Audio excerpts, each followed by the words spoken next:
You must be wondering how we came to this moment, Mr. Wayne. Let me see if I recollect. Some stuff happened. You sucked my dick. God damn! My father. Like a lot. My father never accepted Bane. How was that, by the way? Are you done? I hadn't showered that day, and I fight crime in a rubber suit. Really seals in the flavor. Oh, dude, Jesus. You are now listening to the Inner Circle Podcast Network. So yeah, bro, I'm sorry we didn't fucking usually we get something new and shit, but we kind of had a little miscommunication in this bitch. Yeah. To say the least. Yeah. But yeah, no, we usually go like an hour and a half. I mean, you know, you've heard how it is. It's just we just Whatever. talk about whatever, and I really don't have too much fucking shit. But like once we get there, we figure it out. You know what I mean? Once we get there, we just do what it do. Do what it do. I wonder how. Oh, look at that. Oh, wait a minute, that's me talking. Huh? You're number 2, yeah. For the air being right behind me, that's not that bad. You'll be able to knock it out pretty easy. Yeah. You know what's crazy about that? Is it's this thing that literally is built into Adobe that Audition that's called Noise Print. Yeah. And you look at these spots and you look for the most quietest spot, right? That's like the fucking where you want it. You look for the most quietest shit. And then I do a little, like I highlight like a little bit of it. And then you left click and it says capture noise print. And then when I go in and I go do like the fucking effects and shit, dude, it like takes out everything and makes it sound like the low as you can, you know what I mean? Okay. It takes the airs out and shit like that, the pauses, all that shit like that, dude. You know what I mean? Yeah. It's been fun, dude. 5 fucking years, bro. That's fucking wild, dude. I didn't know. 5 years. Happy birthday to the Yeah, happy birthday to us. Shit. fucking yeah. But you know what's cool, man? We got a special guest in the building. Trying to think of who the fuck my last guest was. We haven't had a guest in a minute, bro. It's been a while. Plus, you are officially in a Hood Diner 4.0, bro. Yeah, this is the new studio. The chill spot right here, dude. You know what I'm saying? We get a refrigerator in here. Right. Keep some brews or whatever. I got PBR if you're interested. All right. PBR? Yeah, that's, Absolute ribbon, baby. That's how I get down, bro. That or a Modelo. Oh, it was Pizza Pat, dude. What did he do? Oh, he was our last guest?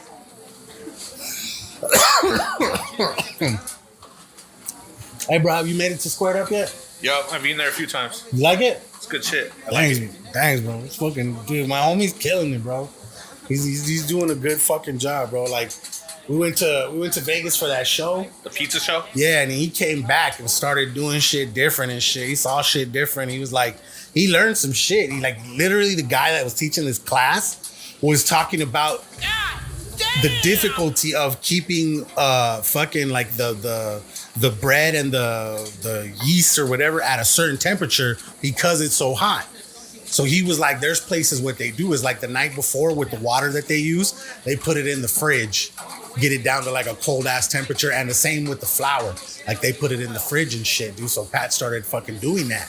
You know what I mean? Instead of just making it willy-nilly right there. And that's for them to stay at the same temperatures? No, it's just to give it like a little more fucking like a airy texture inside. Less dense. Okay. You know what I'm saying? Yeah, bro. That's the science, part, bitch. Bro. Oh, you gotta bring that motherfucker way closer, bro. Oh, Four to 6 inches God damn. from your mouth. I was like, there's nothing there. You know what? If you want to hold it too, you can pull it out of that That's thing. a long time holding that shit.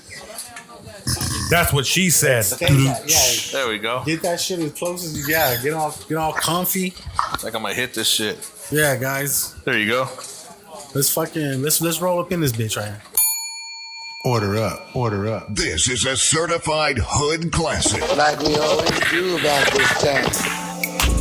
You are now tuned into the Hood Diner Podcast with your host, DJ Sentry, and the homie Casual.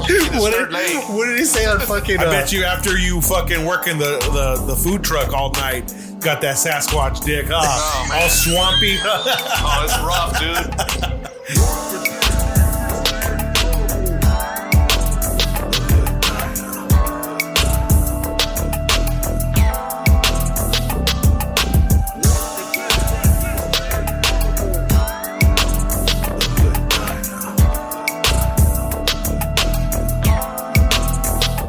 smoke weed every day. Yo, this is DJ Sentry. And I am the homie Casual. And you're listening to the Hood Diner Podcast, episode 167. 167, guys. Thank you for tuning in. It's been a while since we've had a guest, but we're excited about this particular guest, man. It's the homie.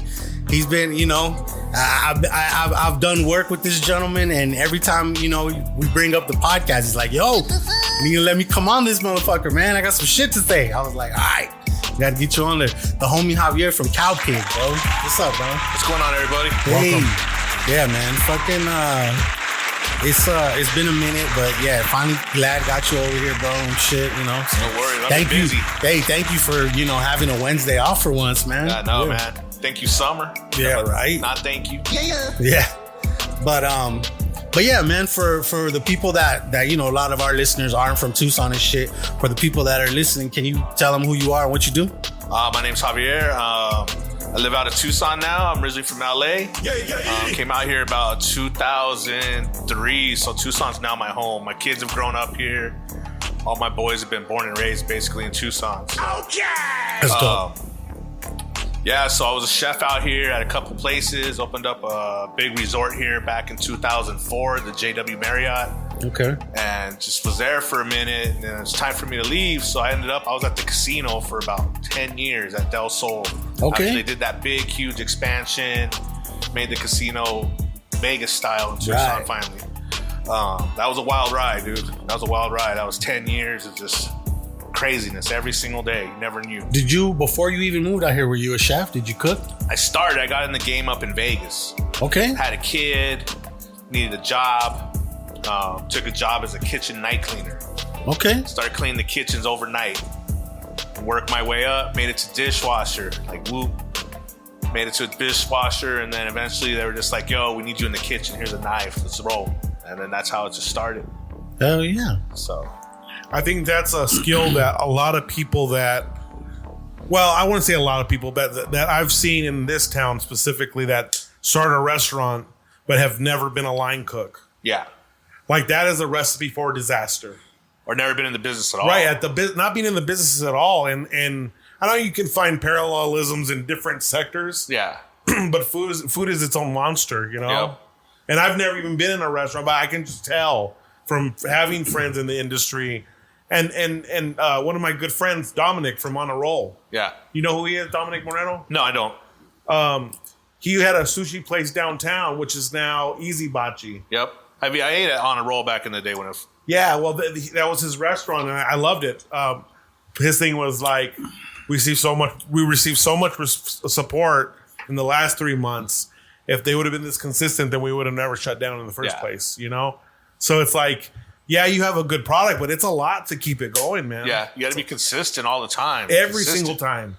It's not just sometimes, every single time, because it's that one time that someone's not on their game in the process of it that lasts with that person forever. Yeah. And then they're like, oh, don't go to so-and-so place because that shit gave me diarrhea, or whatever. And it just might be anecdotal, it might not even been the place that they ate at. It might have been they got fucked up on some other shit, but they correlated with that experience of going to the restaurant and it not being on par like it always was, Quality control's a motherfucker, bro. Yeah. So we're really consistent on like what the product we use.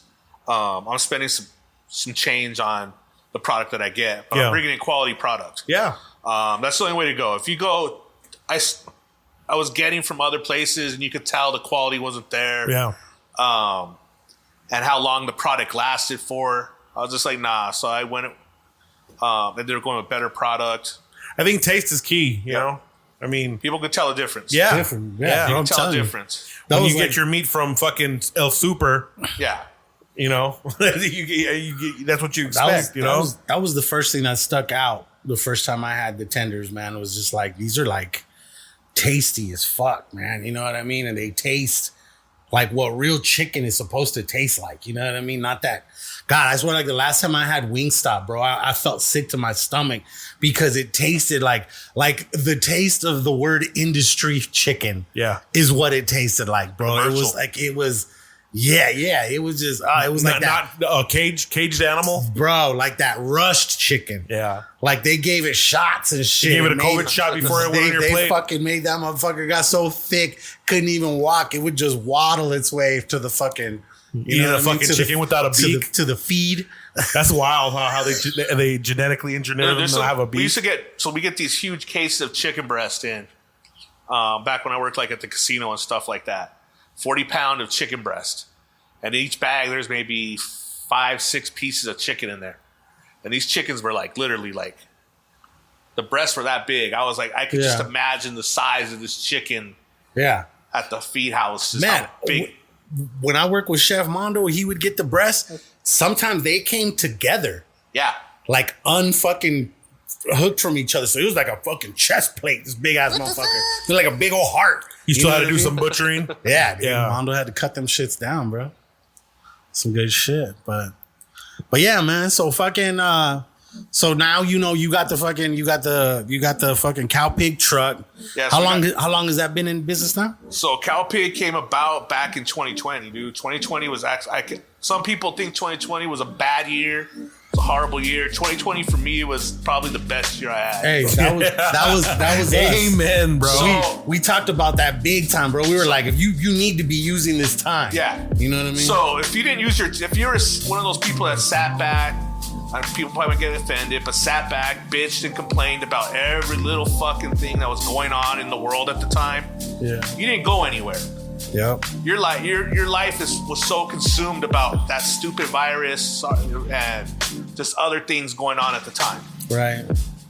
Luckily enough, we got a huge vacation from COVID. Huge vacation. Pretty much. Yeah. The casino paid us for 3 months. Right? No, 4 months. I think it was March, April, May, June. Yeah, about 4 months. 4 months of just vacation. We had that time off. They were paying us. Cool. I didn't have to worry about nothing. And just sat back, chilled with my kids, and thought about what's the next move? What can we do? And just at that time, my homeboy opened up a food truck. Charlie's Barbecue. If you haven't had that, dude, that shit's fire. Okay. That's fire. Check him out when he rolls out. Hell yeah. He had gotten a truck at the time. And then he was doing a catering. Me and him were just sitting down drinking some beers. He gave me the price, and I was like, I can do that. So inquired, had the cash, paid the guy, got the truck built. Then sat back. And then went back to work at the casino for a little bit. And was like, all right, it's time to bounce. And back in probably end of 21, I finally took it out. I had it back. I got it in like February of 21. Yeah. But I didn't really roll it out until probably November of 21. Okay. Just here and there, little places. And then 2022 is when we hit it hard. Right. So we just started. Because for the people that don't know, you won fucking Food Truck of the Year, right? Yeah. Was that through what was that, through Tucson.com or through Daily Star, one of them? The Daily Star, okay. We didn't even know we got nominated for it. No, that's sick, bro. That's real cool, man. So we got nominated for it, and then someone hit me up. They're like, yo, you made it into the top 3. Cool. It was our first year. We were doing something right.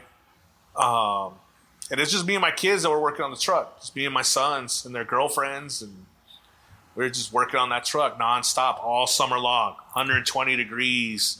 Just brutal. Just dying on that thing. But you know what? It got us out there. And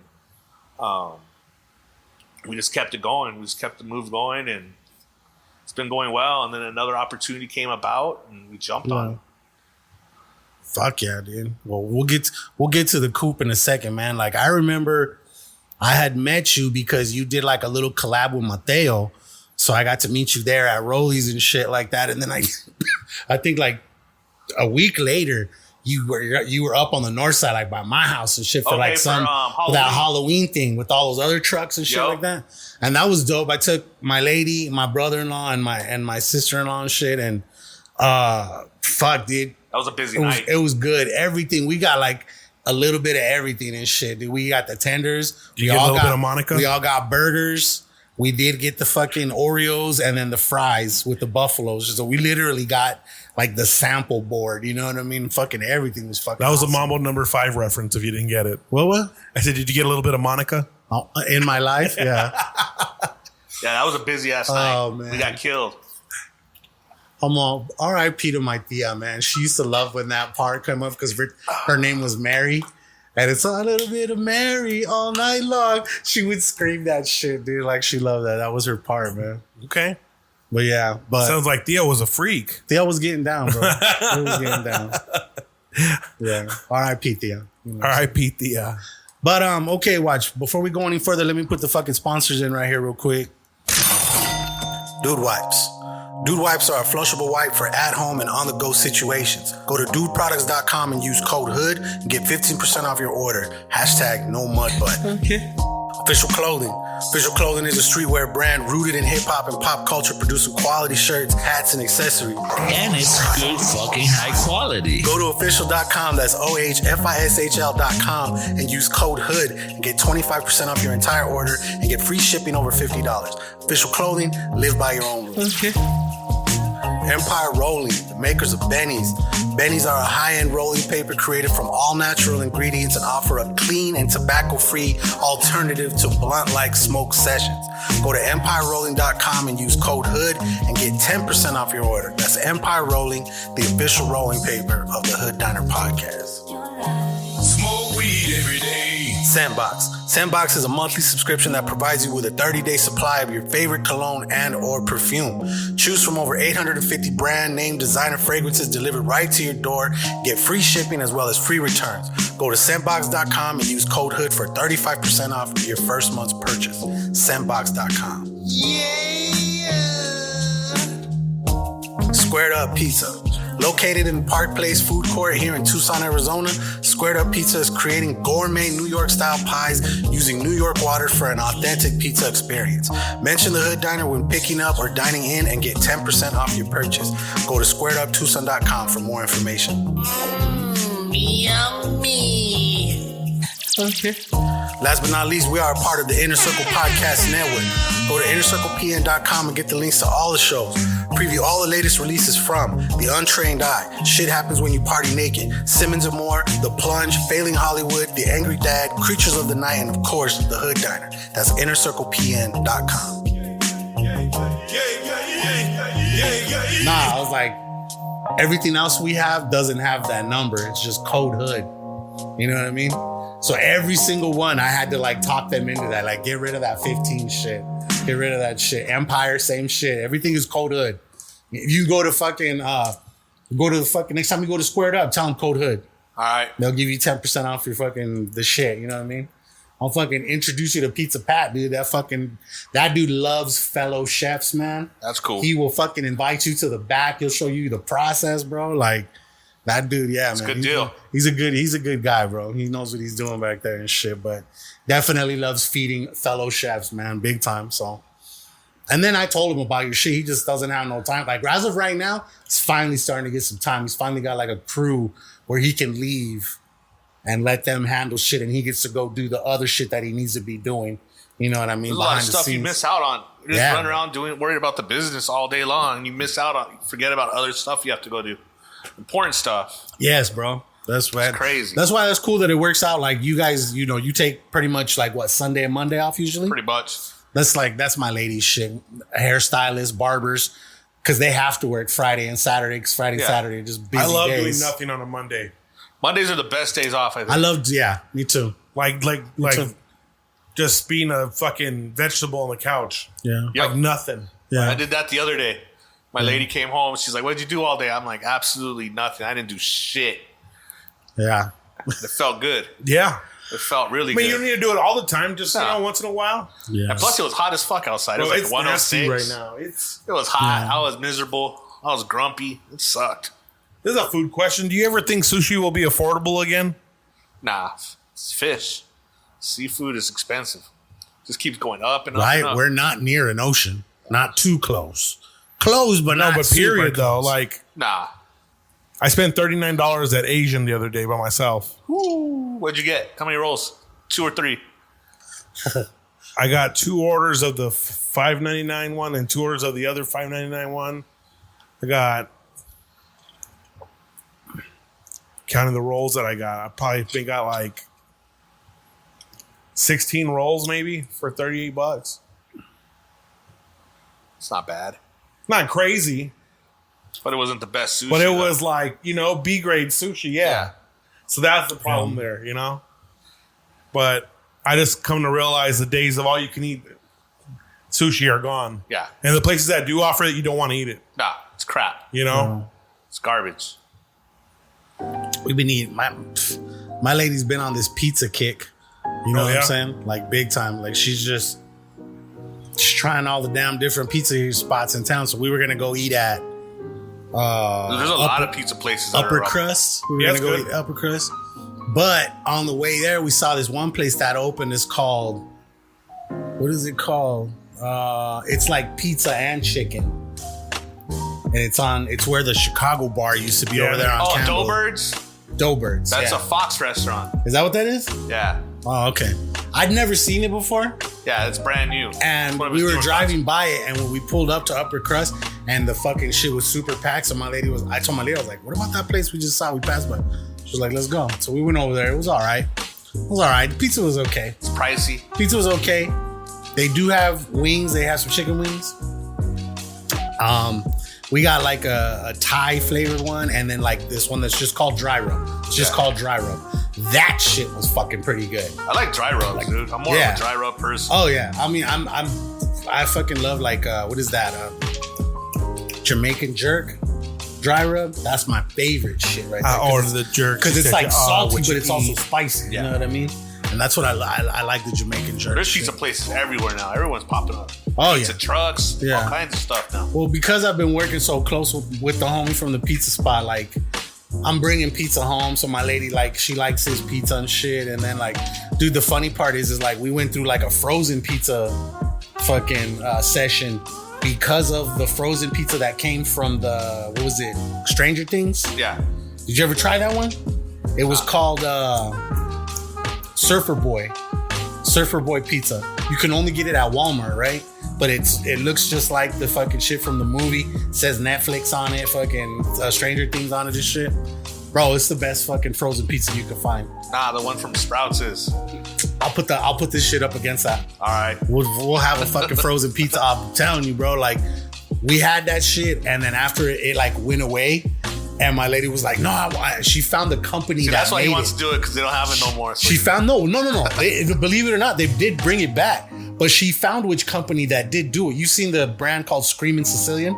Yeah, that one. Whoever makes that company made the Stranger Things one. It was just a different style than the Screaming Sicilian shit, but it's back, bro. It'll probably be They probably was so requested that it's been back and hasn't run out, and probably won't till after this last season comes out. You know what I'm saying? Because they got another Stranger Things, one more season coming. I think that shit's fucking. I'm excited for that shit. It's over, dude. They're gonna be fucking adults and shit, all old and shit. I know. They got their own kids and shit, dude. Like, goddamn. But it's like It when they return back to the town. Yeah. You know, have you ever read the book It? Never. I'm reading Pet Sematary right now. Yeah. Have you ever read It? Do you know about the fuck? You know, old school Stephen King right there. The girl. You know how there's only one girl? Yeah. In the book, at the halfway point, like after they kind of defeat him and then they all kind of go their separate ways, she deflowers all of them. Nice. Right?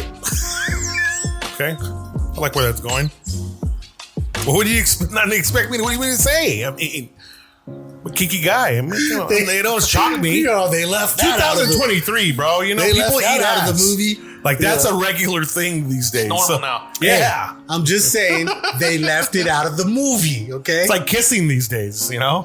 And then you got to, no, they did. They left, yeah. Because they didn't put it in the new one. They didn't put it in the new one. They left that out. They left it out. That's some crazy shit. I didn't really fuck with the new It. I did. It was cool. It was creepy. It was cool. That dude is a creepy fucker. But it didn't beat the first one. I don't like a lot of new shit. Let me tell you. It's not even about being an old school hipster or none of that shit. I'm just telling you, it's like the amount of fear that was struck in me as a kid. Maybe because you were a kid back then. Exactly. Bro, I don't know. Even if I was exposed to this new one, like it's Bro, that was shit is soft now, though. That was a PBS movie, homie. That's what makes it scarier. No, it was so bad. Like the dude's head in the fridge and shit is all. It was like the old Faces of Death. Yeah. Dude, those were wicked. I was never into them though. I seen a couple of them, but I was like, all right, cool, that's cool. Bro, that's Twitter now. Put porn man. on, dog. Fucking this bullshit. Fucking. I had 5 channels of porn growing up, so I had the DirecTV black card. You know what I'm saying? So people be sharing some fucked up shit on Twitter, man. Remember what we talked about last week? That dude getting eaten by the shark? Yeah. Yeah, I saw that. Saw that one the other day. I was like, God damn, dude. Not cool. What do you think about those assholes in the submarine? Yeah, news time. You know what? That's what their stupid asses get. You do some risky shit, like the people that are going into space, like on these private rockets. Yeah. If that shit blows up, you know what? You're done. That's it. You know, I feel That was bad. a grip of money. $250,000. $250K. You know what's crazy is one of them's like, nah, I'm good. Keep the money, dog. I'm straight. I'm not getting on that fucking boat. I wouldn't get on that thing. Me either, bro. So my thing is this. I'm not even of the exploring of the ocean type, but I'm sure there's certifications. I have a fucking fire extinguisher in my shop. Yeah. That thing gets to get certified after so many years. So when you're going into a fucking vessel that is going to be submerged in water, like it has to hold oxygen. On top of that, it has to be pressurized to, you know, survive the depths that you're going to go see the Titanic, because, you know, people do deep sea diving in suits and all that shit was like 300 feet or some shit like that. I saw Mythbusters that at 300 feet, if they depressurize your suit, your fucking bones and all that shit break and you die. You know? Well, the crazy thing is they go to space. Yeah. All over space. They do all kinds of crazy stuff. But you don't see them exploring the ocean. Right. There's a reason. The pressure. Yeah. Even our submarines don't even go that far down. Right. Our nuclear ones, not even close. Well, that's why that's where the aliens are, man. I believe it. They're there. They figured out a way to make some fucking pressurized shit that fucking surrounds their saucer, and it just keeps them. One of the fucking pilots, Navy pilots, had recorded a vessel under the water that was moving at crazy speeds, but didn't have the white trail. Yeah. Which are propellers on a boat. Yeah. It didn't have that white trail behind it, so it was an alien vessel going under that. Anyways. That was a narco sub just rolling. Right. James Cameron, the dude from Avatar and all the other movies. Yeah, the guy that did Titanic. Yeah, the guy. He's been down there 30-some times. Yeah. And he's like, I looked at the specifications. It wasn't even certified, this vessel. He goes, and the materials are composite. He goes, they would have never made that trip. Out of 11 trips, this was there's only one other one that went down and came up successfully. All other ones were failing and had to go up, you know? That's crazy. I wouldn't have gotten on that thing. Me either, bro. Let that be. Titanic's done. Let that people rest. Unless you're going to bring that shit too. Unless you're going to bring wreckage home, you know? But what type of scientific evidence is that like? Like, what benefit does it have? Bro, we were just talking about that. Like, I think Discovery just put out like an 8K version of a fucking like a tour of the Titanic, that thing. Yeah, dude. I saw that online. Like, you don't even gotta fucking just watch that. There you go, bro. Like, that's the shit. It's like that's one thing though, the bro. most visible shit you can see. You watch fucking TV. You see fucking England. You see Europe on TV. Another thing of actually being there, bro. Yeah, dude. But you know what I'm saying? Like, you gotta weigh the risks. You see, I've seen this fucking meme on Instagram, and it was a chart, deaths of the Titanic. It said 1921, 1,500, whatever, like that. Yeah. It was 000 all the way to 23, and it was all 5. 5 on the mark. No, yeah. These fucking people got some time, bro. Dude, the other one was like a bunch of people dancing, but they look like ghosts, and it said the ghosts of the Titanic waiting for 5 new people or some shit like that. Dude, I was like, God damn, fucking internet's undefeated, bro. The only thing I find solace in is the fact that they died so fast. Yeah. It was 20 milliseconds from it being fucking completely done, you know? Well, you heard what they say. They like, from the moment they lost contact, they say that was the point. That's when it happened. Yeah. They were just going. Shuttle. You ever heard the videos of Space Shuttle when it was, I think it was Columbia, when it was coming back into the atmosphere? Like, they're talking to the pilot, and the pilot's talking back, and all of a sudden you just hear, like, wow. And that's when the Space Shuttle just burned up. There's a fucking Hot Wheel of that. That's like one of the most expensive Hot Wheels in the world. If you still have one of those. Collectible? Yeah, like, it's one of the rarest things because. Which one? The Challenger? The one that blew up. There's a couple that blew up. Well, whatever one they made that of. Okay. that one's worth a grip because I was on one of those top 10 videos. One, you just be chilling watching YouTube that night. Yeah, I think I have some of those. Yeah, man. You check if you got some old vintage shit, bro. It might be worth money. Box filled with Problem toys. is this, bro. It has to be in like pristine condition for a long time. Fuck that. Someone give me half price. It's vintage. It's weathered. Hey, man, I'm all for exploring and fucking doing cool shit because you don't know how long you got on this earth, right? Yeah. The water's just a different animal, man. Yeah. It is, bro. It's like we know nothing about the sea if you really think about it. Nothing. Today, while I was doing some work at home, I saw the movie The Perfect Storm for the first time. Crazy, huh? Have you seen that one? Yeah, oh yeah. It was good. Fucking Clooney. Yeah. Clooney and Wahlberg, dude. Just stuck in those big ass waves. Imagine that's your life. That's the end of your life. In a fucking dinghy, bro. That's how small that boat was. Yeah. You shouldn't be in that fucking ocean with this boat that small. I've seen those videos of like the ocean tankers, the cargo ships, and those waves. Everything's just falling off. Yeah. That's where all my Funkos went in 2020. Oh, a lot of them fell to the bottom? No, they were stuck in that Suez Canal. Oh shit. Yeah. Stuck over there. That's fun. You probably still haven't seen the What We Do in the Shadows, huh? No, I haven't watched it. Because fucking that's what Nandor was going back to his homeland, and on his way back he had to catch a ride on a boat. Well, he started eating people, and he ate the motherfucking pilot that crashed the Suez Canal. Oh yeah. Yeah, he's like, I had a little problem in the Suez Canal. Some shit like that, dude. That shit is fucking hilarious, bro. You ever seen What We Do in the Shadows? It's like a mockumentary about vampires. Okay. You know what I'm saying? Like, they have a familiar. It's this dude named Guillermo, and he's a funny ass actor, this little Mexican dude. He's been in a bunch of shit since then.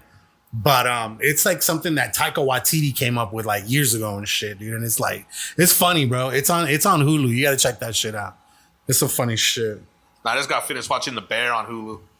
I've been wanting to watch that. Honestly, I could totally be into that shit. Did you ever watch the first season? I saw a couple episodes. I watched the first season and then watched the second. I fuck with that dude strictly because he was in fucking Shameless. That was a great series. The brother.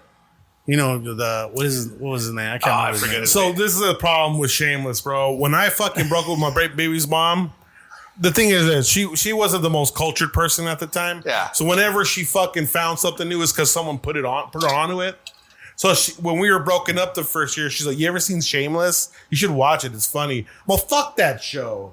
Just because you suggested it, fuck that show forever. I've seen the show and it is funny. Frank Gallagher's a piece of shit, different type of piece of shit. You know what I'm saying? Yeah. And then another girl I used to talk to fucking would watch that shit religiously. And I no longer talk to her anymore. So it's like, fuck that show. Fuck that show, But The Bear's good. The Bear's good. The Bear hits home. They got Maddie Matheson in that show. The chef. He's a white dude with all the tattoos. Yeah. Wears the beanie and shit. I used to watch him a lot on Vice before they got the actual channel. Like their internet channel was primetime fucking content. Jesus Amaro shit. Yeah, right. That was Vice is gone now. I know. George Soros bought it. It's crazy. I like watching the wrestling docs they had on there, Dark Side of the Rings and all that. Yeah, fuck yeah. Those were good. Why? I mean, you know who Action Bronson is? He's a rapper out of Queens. Anyhow, he's a chef too. And he has what's the name of his shit? Fuck This Shit Is Good, right? Fuck That's Delicious. Fuck That's Delicious. That's a dope show too. But it was better when it was on the internet. Because when they got into like the TV aspect of it, the budgets, I think he filmed a lot of shit when he was touring in Europe anyway, so it just made sense to film it. But yeah, Vice used to be tight, man. It used to be one of my favorite channels. Yeah. Let's move into music. You got any music shit? Music? You know who I fucking just realized? Cameron has a fucking podcast where it's like a fucking sports show. You listen to the Dipset? No. Cameron, the lead rapper of that group, has was he the lead rapper? Yeah, him and Jim Jones. I was gonna say I thought it was more Jim Jones. No, that was Cam. Okay. Well, they have a sports show, him and Mace. And they'll talk about sports, bro. It is Pastor Mace? Yeah, he's not a preacher no more. Okay. He's back to Murder Mace. Bro, it's the funniest shit ever, bro. You'll hear them fucking to start, like, I don't know. I'm from that era of like music listening to, so like their brand of humor is just fun to me because it's like you're in the barbershop type shit, you know, or you're in the fucking, like you're just with the homies just like snapping on them. So it's like that's the kind of environment that podcast is. He gets a sports thing now, so he said he's gonna stop rapping. He's just gonna do that now. Okay. I mean, he's older. He's 47, you know, so you know that's I think the problem that a lot of rappers. And I hope no one that we listen to or any of the homies take offense to this. But like, I don't need another Ice Cube album, dog. Nope. Straight up. I don't need a Snoop album. No, bro. I don't need any of those. And respect to anybody who is still gets pleasure from that. The rap is a young man's game. You know what I'm saying? I can't do rap no more though. All the new stuff I can't do. There's some good. I think that's with anything, you know. But it's just. I mean, what kind of music do you listen to? Now I can listen to anything just because. But what were you listening to in high school? Oh, I was strictly. I've told this guy. He's seen my playlist. Some West Coast shit. Just straight West Coast. I grew up in 90s LA. Okay. So we Death Row shit. Death Row. Yeah. Our radio stations were 92.3 The Beat and Power 106. So at the same time, you don't want to hear another Corrupt. No. You don't want to hear another Dog Pound. Nope. You know, you don't want to hear fucking even a DJ Quick. You don't want to hear another DJ Quick. He got another album coming. What I'm saying is like, there's still a market for it. But as a purist, you know, it's like you're not pimping hoes still, DJ Quick. You know, he probably got a family. He might. Probably fucking, you know. Snoop ain't out there banging. No, he's corporate Snoop now, you know? Right. Once you with Snoop Lion, there's no more gangbanging, you know? Yeah. You're still crip walking at the concerts, that's cool. But you're quit walking Snoop for a minute. For about a good year, I was pissed off at Snoop. Why, his Skechers? Nah, he took all Death Row off of all platforms. Oh, he had to get the money right, that's why. Yeah, but you know what? Their money right problem, that's their stupid ass problems because not knowing their contracts. Right, but should have played all them. But what he did though was pretty fucking cool though for all those Death Row artists. Like he got them paid. Yeah, he got them paid, but I mean, we only had to sit out a year, you know? I didn't have to sit out for shit. Yeah, I already had that shit on fucking hard drive, you know? I had them fucking...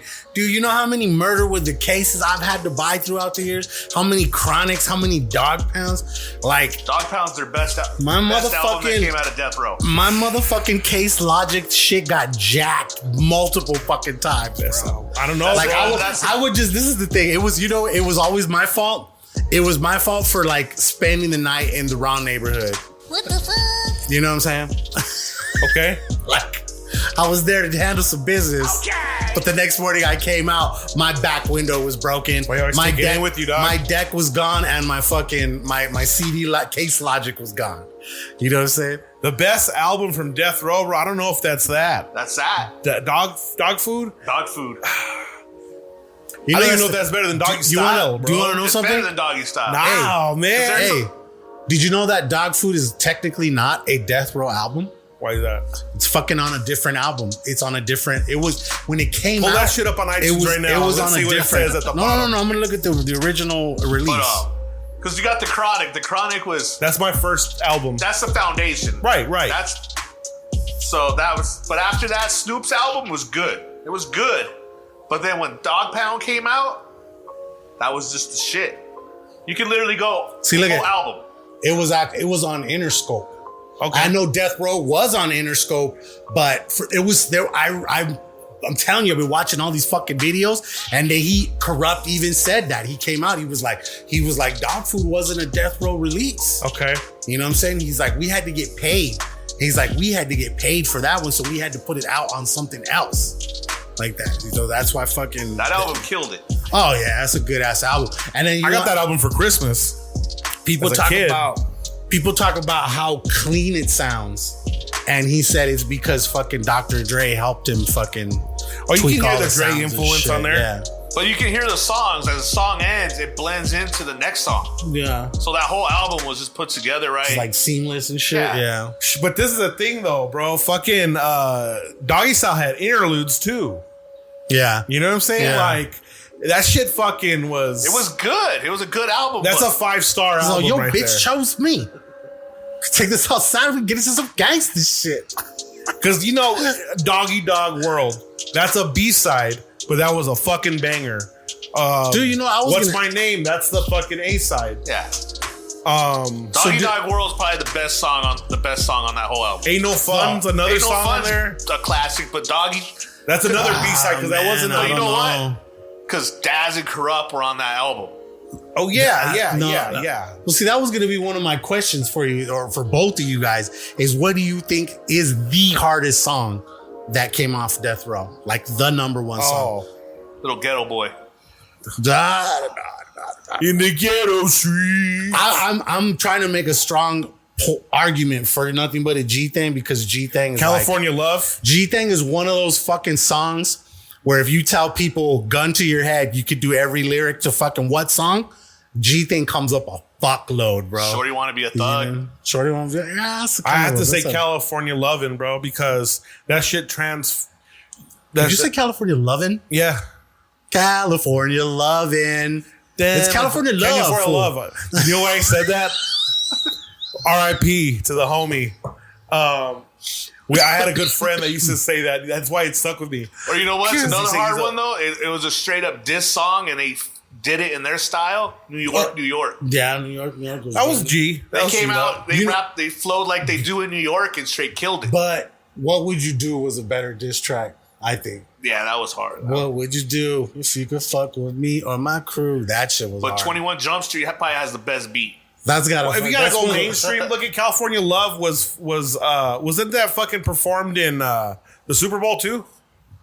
I don't think so. Or did they leave that one out? They left it out. They didn't do no Pac shit because they don't have the rights to Pac. Yeah. I wonder how much like underground. You think the hologram shit was whack when he did that at Coachella? It was cool, but I see some more AI shit that's fucking killer. Yeah. Like he's fucking flowing to Biggie shit and everything. I'm like, damn. Yeah, that AI shit's crazy. The AI shit's getting crazy. We had a radio station down in LA. It was 92.3, and it was West Side Radio. It was dumb. It was Ruthless Radio. Yeah. And they had Biggie on there at one time, and they put on all the Death Row beats, and he flowed to all of them. Yeah. And that shit fucking killed it. Yeah, but he was getting fucking death threats at the same time, huh? Oh yeah, at the same shit. That was gangster shit. What happened to him? Yeah, dude. He fucking went to the wrong. He should. Yeah, he shouldn't have been out there, man. Nope. Because the thing is what even like a lot of the people point out about them being at that party and like the way they had him in like that fucking king's throne and shit like that is like kind of like he was out there bragging. You know what I mean? Like, that's what people did not like. They got his ass up. Oh, yeah, they got his ass. This fucking sucks. But, you know what's crazy? Is like, during all that shit, like, out of all my homies, I feel like I was the only one that was like, everybody was like, oh, fucking this West Side, bro, West Coast. You live on the West Coast. You listen to this West Coast. Bro, I fucking liked Mobb Deep, dude. Yeah. Like, I didn't give a fuck that Pac was beefing with them. Mobb Deep had dope shit. Like, their beats fucking, like, the shit that Prodigy made. And then when they got down with Nas and fucking Alchemist and shit, bro. We didn't hear a lot of that shit over there, though, growing up. Like, a lot of East Coast stuff. They didn't play it out there. They didn't play it. Got no play. Yeah, see, I hear during that time, dude, I had homies that were just big on fucking, like... If I didn't have the box, I wouldn't have been interested either. The Kazaa and fucking LimeWire and FrostWire and fucking giving your computer aids. No, but that's before that era, though. Yeah, no, that was right around that time. A little bit after. But I'm saying, like, I still got put on by a lot of East Coast shit because the homies were downloading different shit. Napster was like 99, bro, and that was the beginning of it all. Yeah. Really? 2000, am I that far off? LimeWire.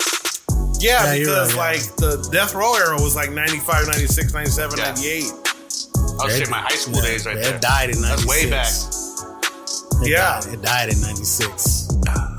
That's when Pac died. Nah, Pac died in 97. Bro, I thought he died 97. I thought he died in 96, did he? You got the shit right. I'm not a Tupac historian, so I'm pretty sure he died in 96. Another unpopular opinion, Tupac had a lot of bad music too. Yeah, he did. You know? Like all that shit that came September out after 13, 1996. 96? Yeah, because it was the fucking... So Biggie died in 97. Biggie died in 97. Where did you graduate? I graduated in 97. Okay, I graduated in 96. I was supposed to graduate in 96. So that's how I remember, because I remember fucking skipping class to go get All Eyes on Me at fucking like Sam Goody and shit. You know what I mean? To go get the CD during lunch and shit. I had a homegirl that used to work at warehouse, and she gave us the key to fucking unlock the CDs. Sick. What was your fucking hot take? What did you just say? That he had a lot of bad music? Yeah. Anything after, he did. You want to know why? It sucked. Because he recorded so much music. He recorded so much, and it was just like the vibe of the fucking night, dude. Like, if he wasn't feeling it, dude, he still recorded it. Right. I mean, as an artist, though, you have creative control of what gets brought to light. And then after he died is when all the died, came there's out. no. Hey, I said you guys don't play this hard drive. Yeah. There's no way saying that. And then it's funny because after The Perfect Storm is when fucking whatchamacallit came on. Is it Gridlocked? No, not Gridlocked. What's the other one with Belushi? Gang related. That came on right after fucking The Perfect Storm. So I watched fucking Tupac movie today. Dude, he killed that role, bro. His last name was Rodriguez, though. I don't know if they were trying to make Pac Mexican or whatever, but Puerto Rican, probably. Yeah, he was Dominican, Rodriguez. But he was fucking. He did a good job playing a little crooked fucking cop with James Belushi. Was it James Belushi? Jim Belushi. Yeah, James is the one that died, right? I'm just waiting for a Suge story to come out. Whenever Suge tells his story. You know Suge's probably got something ready, but who knows? Fucking Khaled got a new grill. You see Khaled's new grill? He got some horse teeth. Shiny as fuck, bro. Yeah. I have a friend who got his shit shaved down and got the veneers and all that shit. And I was telling him, like, yeah, I got to save up fucking $4,100 for fucking Invisalign. He goes, nah, bro, just go to Nogales. Or go to, what's the fucking city right by Yuma? There's a city right there by Yuma. Anyways, in Mexico. Okay. And just go right there, bro. $2,300. I don't know. San Luis?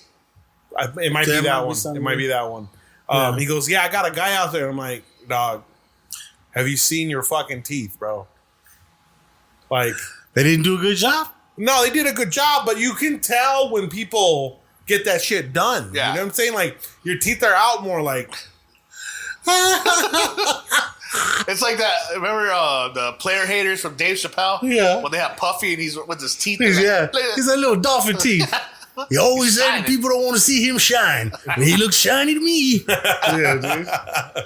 And it's a not realistic white sometimes that you see.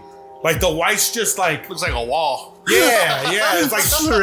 It's fluorescent as fuck. When you go to the club, people see you coming. See you coming from a mile. By the way, $1 million smile, motherfucker. So, yeah. So, Cha-chi. He's all, she wears boxers with dick holes in them. Player haters. Buck nasty. Damn, dude. Hate. Oh, fuck, man. I'm gonna go put some water in Buck I know Nasty's I'm bowl. gonna fucking I'm gonna put some what did you say? You say you're gonna I'm gonna go put some water take a little Buck Nasty in mom's bowl. I thought he said he was gonna go put more water in that little thing and shit and go outside. It's right there, dude. That's bait, bro. That don't need you to go outside for that. Mom, let me see. What else in music? Anything else in music?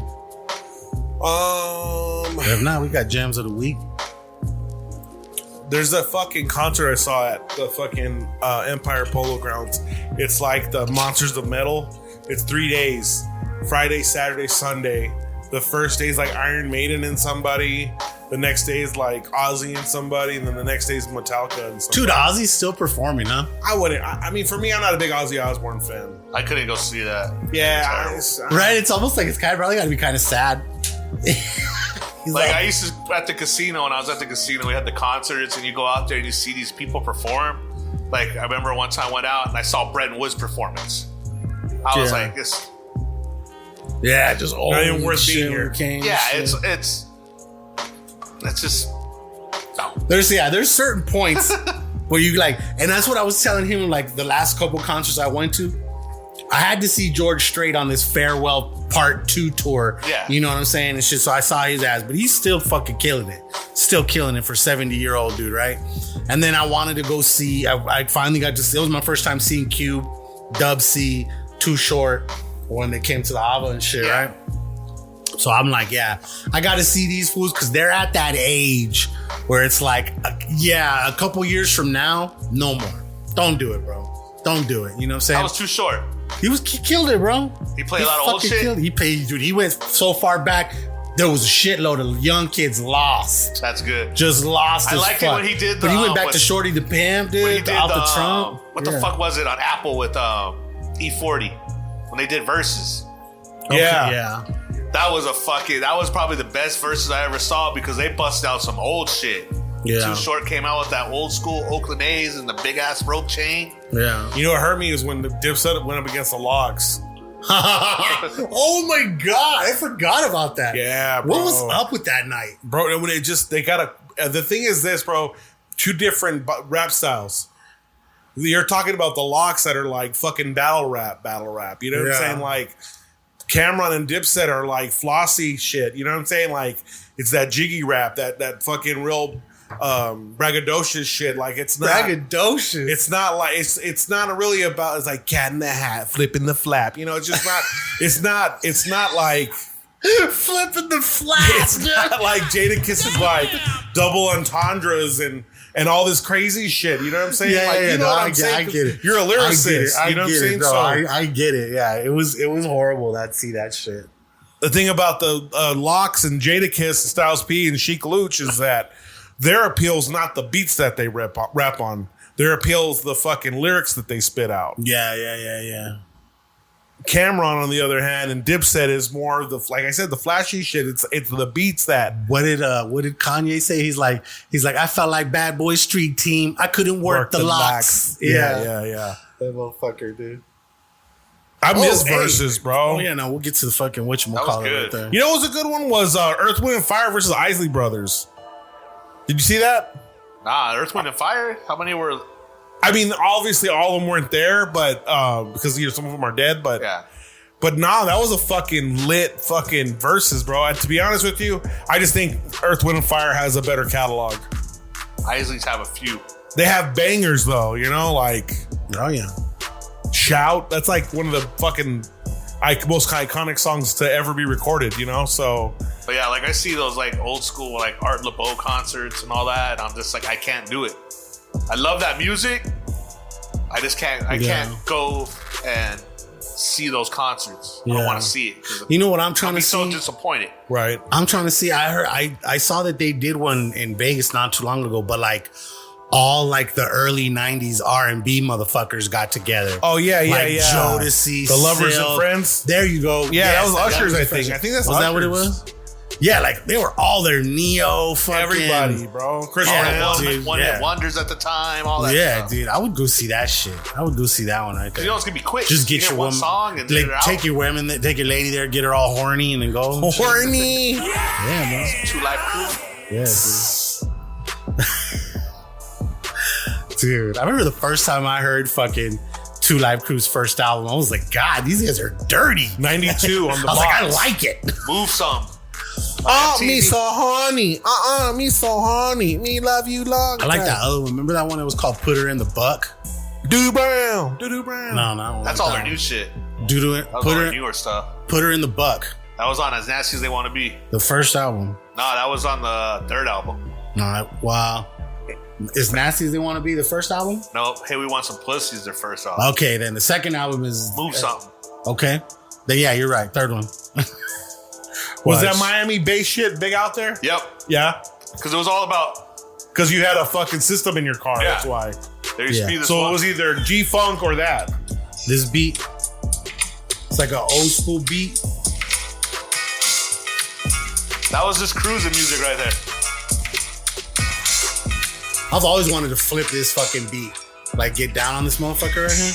I know who. I have the actual, like the original one too. I don't remember who it is. I can acapella it for you. I can instrumental it for you. There's another song that I need you to get the hook for me. I got you, bro. Got you. I need you to get the hook for me. That's why I like doing videos with them. He's like, what do you want to put the song to? I'm just like thinking. Dude, well, see, this last time I was gonna have him do that for me, but I found the Drop It Like It's Hot fucking instrumental. Yeah. So I used that in the very beginning and shit, so that they didn't have the cash money taking over. You know what I'm saying? And then it just went straight into the fucking drop it like it's hot, drop it like it's hot. And so I mixed that shit on my own. But like anytime we need like to fucking like take like just a beat from something or just a verse from something and shit. Like this dude has the fucking power to do this shit, dude. Yeah, dog. Like it's cool. Were you shit. into the goth scene at all over there? Nah, I was into the gang lifestyle out there. Okay. That's what it was. We grew up, and where I grew up at, this picture, all these little young kids that are all the same age, around the same age, all within the same block, because we lived up in the suburbs part of LA, like North LA County. Okay. That was affordable living for everybody, so that's where everybody went to, was new houses. It's basically like Sahuarita, just coming about. And so everybody was moving up there. And we all hit the right age, right time, junior high, high school. And that was it.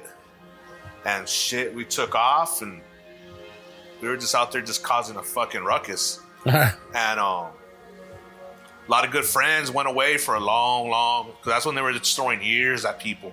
Just for no reason? Yeah, that's when they started. Well, not for no reason. The 3 strikes shit. 3 strikes came about. So 3 strikes, they basically got everybody on this one. Because basically it was like, you get busted, say you got busted with a gun. They threw these gang enhancements at you.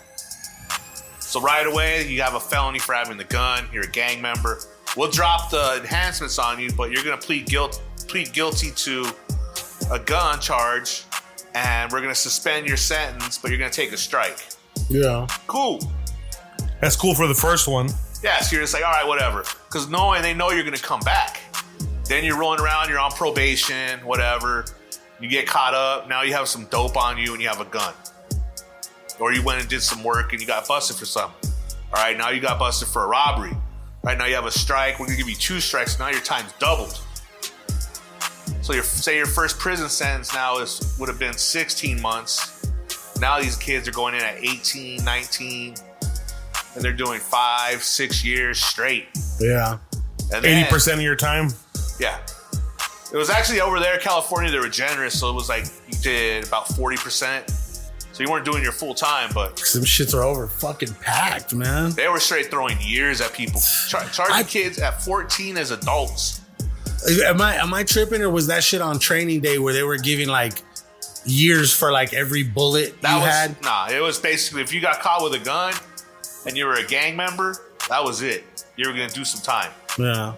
But or maybe it was like those particular bullets. Nah. Remember they had the ones that like could go through fucking through the cop killers. Yes, the eagle talons. Yeah, I heard that if you had those, you had like a year for fucking every bullet. Nah, it was straight. They would just break you off. They would find there was all kinds of enhancements and all kinds of other shit they would throw at you. But because that's the culture that they were dealing with in LA County. Yeah, it was straight madness. Like it wasn't just 1 or 10 cases; it was thousands of cases. Yeah. And it was just crazy as hell. And it was prison politics. The shit was coming out from the prison, hitting the streets, and basically it's a revolving door, right? Yeah. Really? But no, at one point it was you had friends that were black. They weren't your friends no more. When you went in? No, just out on the streets. Oh, okay. Because it just got crazy out there. It was crazy. Yeah. I have friends that went in back in 98. They're barely coming home this year. Fuck. 25 years. Damn. Just time getting thrown at them. They had 60 years, 80 years, double lives. So now they got to come out to a completely different world. I have a partner coming home in 2 weeks after 15 straight years. 15. And the world is completely different. I feel bad for these guys. Yeah. Because the world is completely changed. It's just crazy. It's crazy. Yeah. Okay. Luckily, the kitchen saved me from that shit. Yeah. So, kitchen saved me. Hell yeah. That's good shit, man. Like so let's see. Let's roll into Jams of the Week. Did I tell you, you know what Jams of the Week is, right? We like to share every week. We try to find a new song, something that we just got put on that's new to us, that we're sharing with the listeners. And then we pick a throwback, just any kind of throwback. You know what I mean? So like last week, my throwback was fucking, what was it? Sitting Sideways. Cause fucking Big Pokey died. One of the dudes that was in it with Paul Wall and shit. He's part of the Screwed Up Clique. I didn't know that. Yeah, you didn't know that? His original Screwed Up Clique. Watch, I'll go first, dude. I'm not gonna lie. This fucking song, it's like it's been everywhere. It's that compa from Texas, the Johnny Dang. Yeah. Have you heard that one? the way he rolls his R's and shit. You ever heard that one yet? Listen to this shit. Like, I'm not gonna lie, like the beat ain't like the greatest, but his name is That Mexican OT. Okay? And this is with him, Paul Wall, and some other dude. Obviously, Johnny Dang is in it with the fucking, all the fucking shit like that. That's crazy.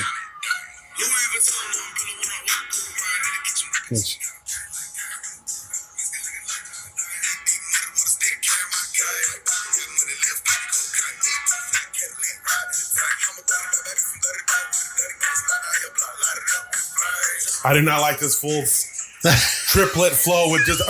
No, that just sounds whack. Dude, that's what everybody says that they love about him. Bro. Is they love how dude, sounds like the motherfucker got Tourette's. I've seen comments in episodes when he's rapping. I've seen comments that say, "Bro, you're rolling R's on shit that I never even know could be rolled." You know who I don't respect either is Ice Spice with her.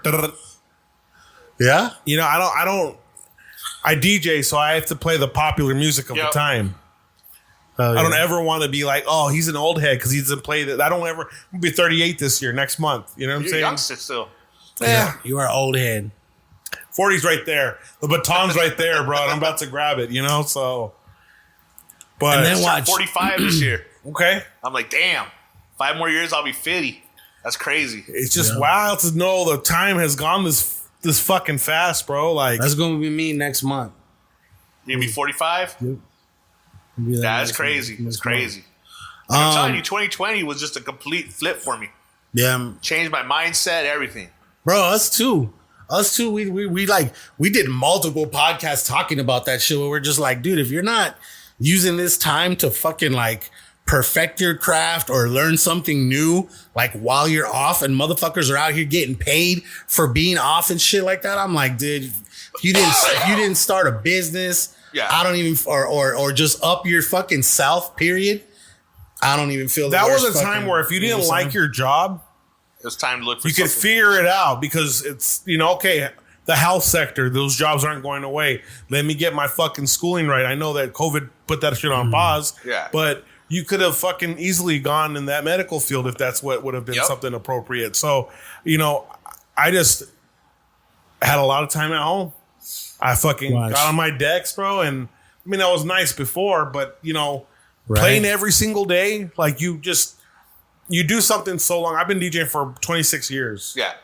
You do something for that long, you're going to get good at it. Well, at least you should. And I just kept putting in the work, man. Like, I DJ'd with 30% capacity at these nightclubs when it was a social distancing club where you had to sit down at a table. You know, if you got up, you had to have a mask on, you know? So, God, that was the stupidest shit. Put your mask on to walk to the table, but then take it off there. You're good. And then somebody else that's wearing a mask is fucking coming and bringing you your shit. You know? Bro, we had to dance within those circles in order to stay open. Yeah. But the reluctancy and the fucking dedication paid off, because now I'm the number one DJ in Tucson, to be honest with you. That's cool. Hey. I mean, I don't say that as a flex. It's just, it is what it is. It's like I saw a lot of people, they just stuck around. They still kept doing their same thing. And then the real hustlers were the ones that just got up and said, you know what? I'm going to take advantage of the situation and jump on it. And that's what I did. I just jumped on it. I told my kids, I'm all in. We're going to have a food truck, and that's going to be my income. The kids were like, cool, we're in. Fuck yeah. And then now you got a little brick and mortar too. Yeah, and I got my son running that one. He's just taking care of business over there. I'm like, I couldn't be more happier, more proud. He's handling business, but he put in his time at McDonald's through high school. Actually, we kind of left that part out, dude. Let's talk about that. You opened up a spot in the We'll finish up Jams of the Week real quick. Oh, yeah. You're right. You know, that's the problem. When we get all smoked out, we just jump from topic to topic. Bro, we fucking take off turns and shit. Look, I got put onto this one fool. Let me tell you my last one real quick, because I did my jam of the week, and I don't have a throwback. I'm gonna do another jam of the week. Is that dude Ellie $sign that I fuck with from Texas? He put out a song called Papa Dough Platter with Freddie Gibbs. What you know about Papa Doughs? Shit, bro. Been there more times than you, son. Little Papa Doughs. They got one in Phoenix, right? I've been to that one. And the one in Albuquerque. You been to one in H-Town though? Never. See? I've been to 2 Papados. How many you been to? 1. Only 2. What is it? Papado. It's a seafood restaurant. Oh, they have them like in airports and all that Yeah, stuff. yeah. I had it in Dallas, Texas. I had one in Houston and in Orlando. Yeah. I had it in there. We were on a layover. Orlando's fucking airport's tight because there's a hotel in there. And it's like a little shopping center too. It's tight. Yeah, no, but it's called Papado Platter. The links will be in the notes. Go ahead, bro. What do you got this week? So, crazy thing is, like, I didn't know who this cat was, and all of a sudden he started popping up everywhere. It's a Mexican guy, that Beso Pluma. I didn't know who the hell he was. I just started popping up and all that shit, and I was like, what the hell? What song? What songs are... I don't even know. That whatever you just sang. The Ella Vaya Sola? Yeah. Just hearing that shit everywhere. I'm telling you this, bro. I have video. That little kid's blowing up. Yeah, man. TikTok does it for you. But you know what? He's fucking around in Mexico. He's going to disappear one day.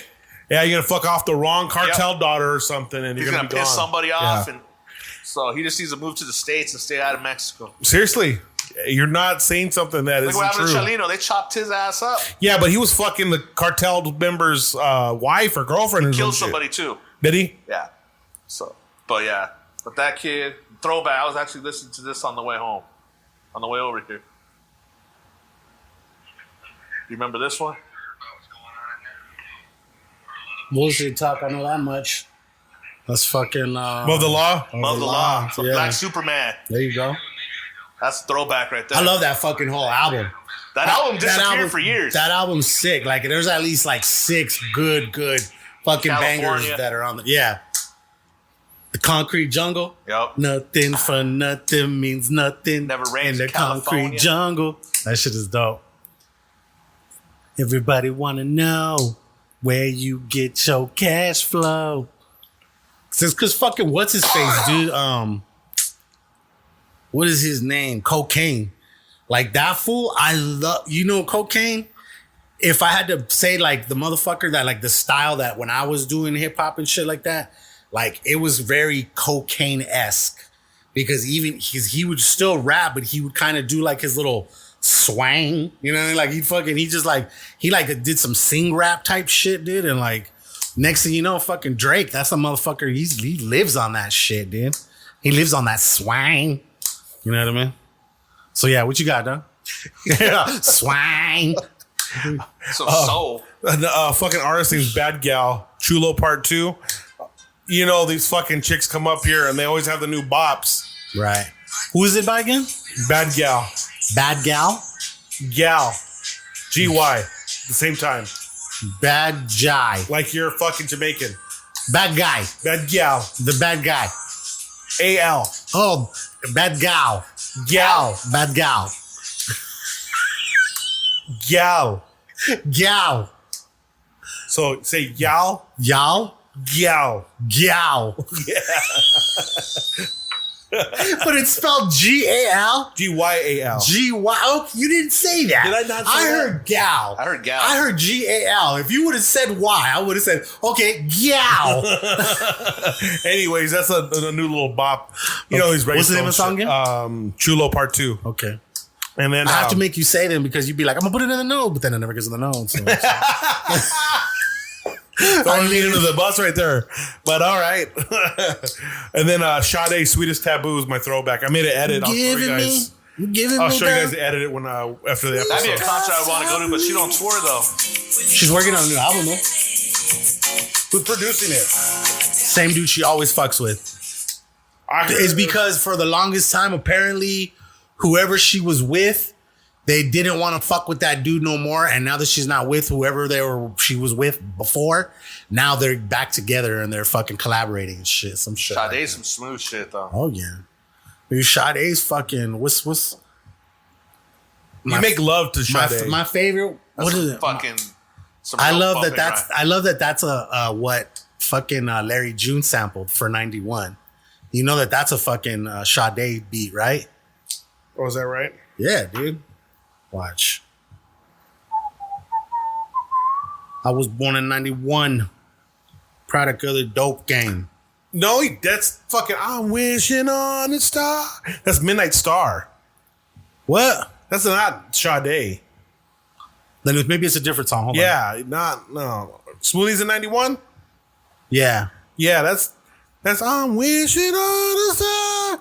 No, obviously I can't hit that you're thinking falsetto. of a different song. Bro, you're smoking. That's a jam. Watch. Is it Promise? Diamond Life? No. No, not Smooth Operator.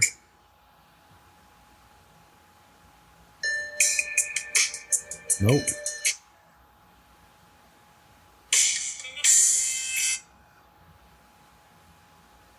Watch. Are you playing the 91? No, I'm not playing anything.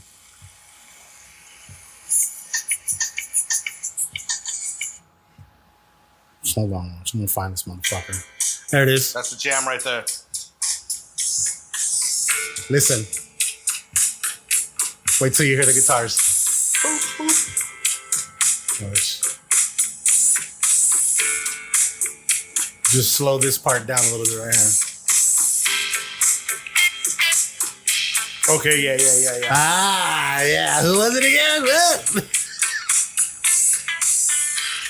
It gives me great pride to have like musical moments over a guy who's an actual DJ. We're thinking about different what I mean? songs. We're thinking about different songs. That's why. Are you sure? Watch.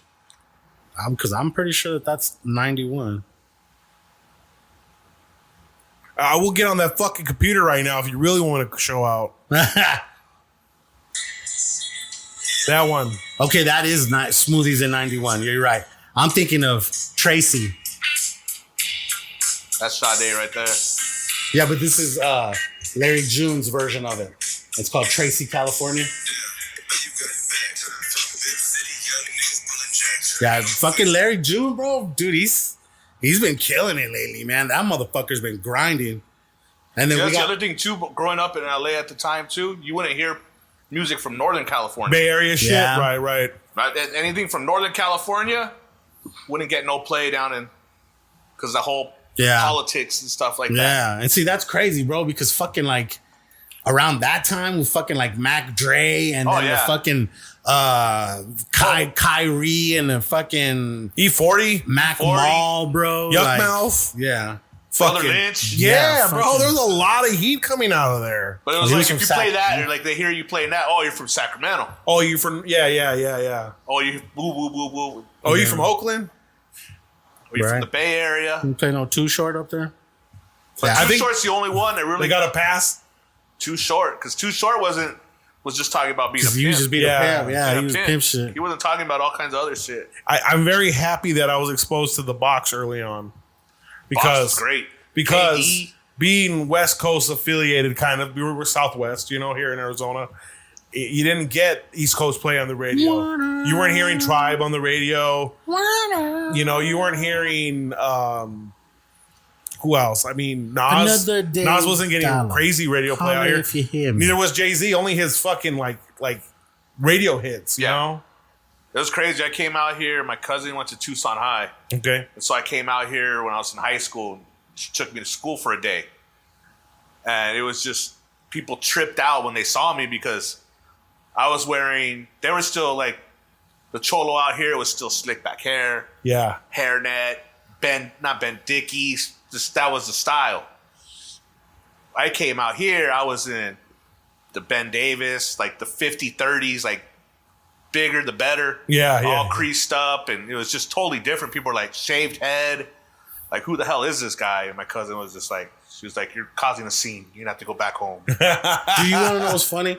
Is like my shit was more, I didn't wear Dickies or Ben Davis. I wore fucking Anchor Blues. But I love the Dickies shirts. You know what I'm saying? Just the plain shirts. So I'd rock Dickies shirts, Anchor Blues, and fucking Cortez. I was Frisco Benz and Ben Davis. That was my shit. I only had Mom one. wouldn't let me wear none of that shit. I bro. had one Ben Davis shirt. And like, I swear to God, like, I would like fluctuate in and out of it because that motherfucker didn't stretch. Nope. So if you fucking barely fit that motherfucker, you had to lose a little bit of weight for it to fucking fit right. And then it lets you know when you put some weight back on. Ben Davis, yeah, they were letting gorditos know they were getting more gordito every time.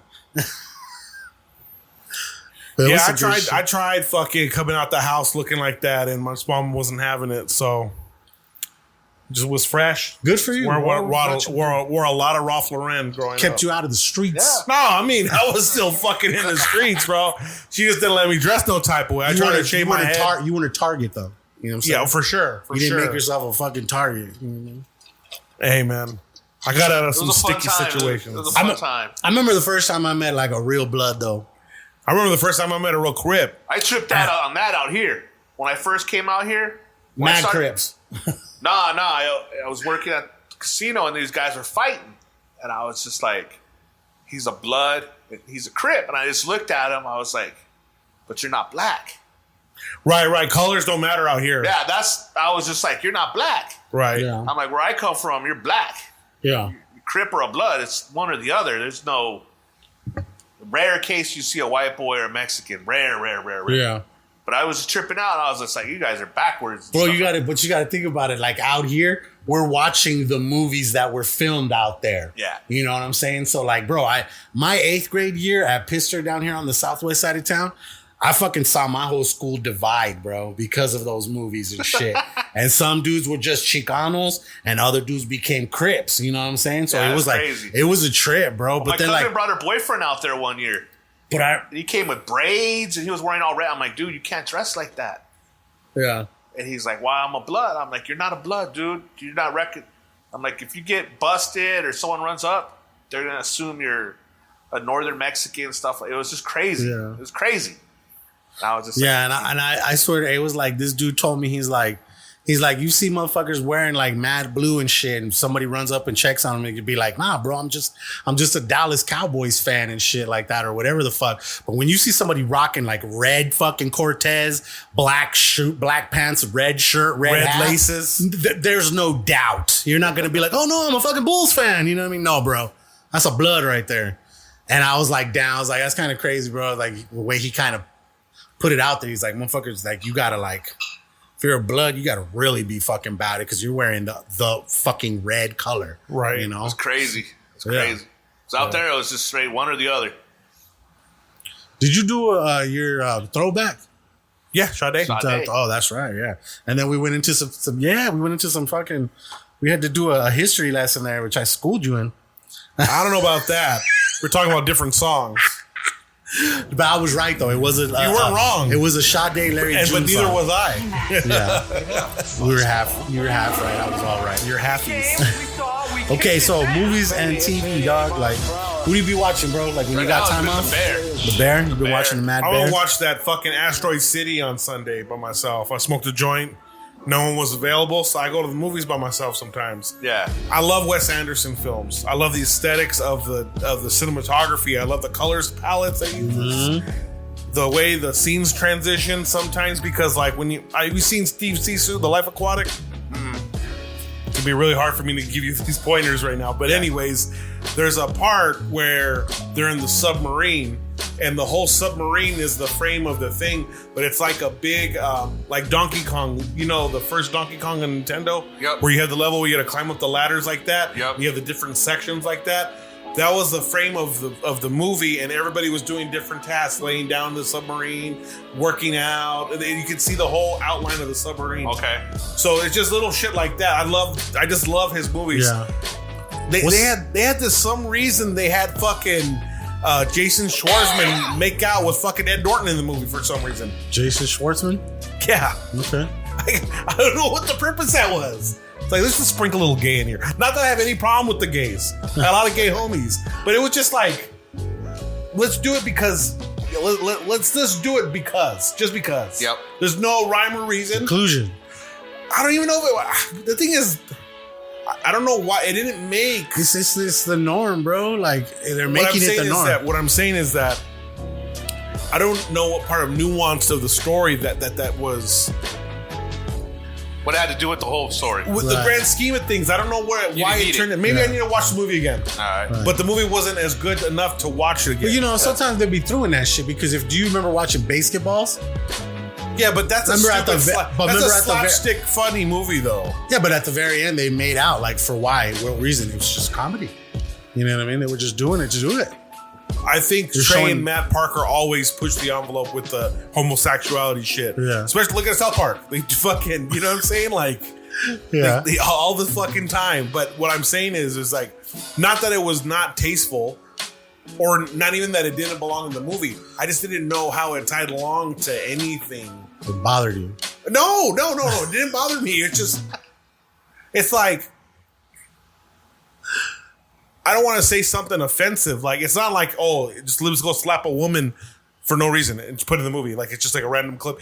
It wasn't on the sense of that. It was just trying to tie everything together. I was let down with that movie. Yeah, and you go into those movies, Wes Anderson movies, like thinking like, you know, this is going to be something different, you know? What's the one with the hotel?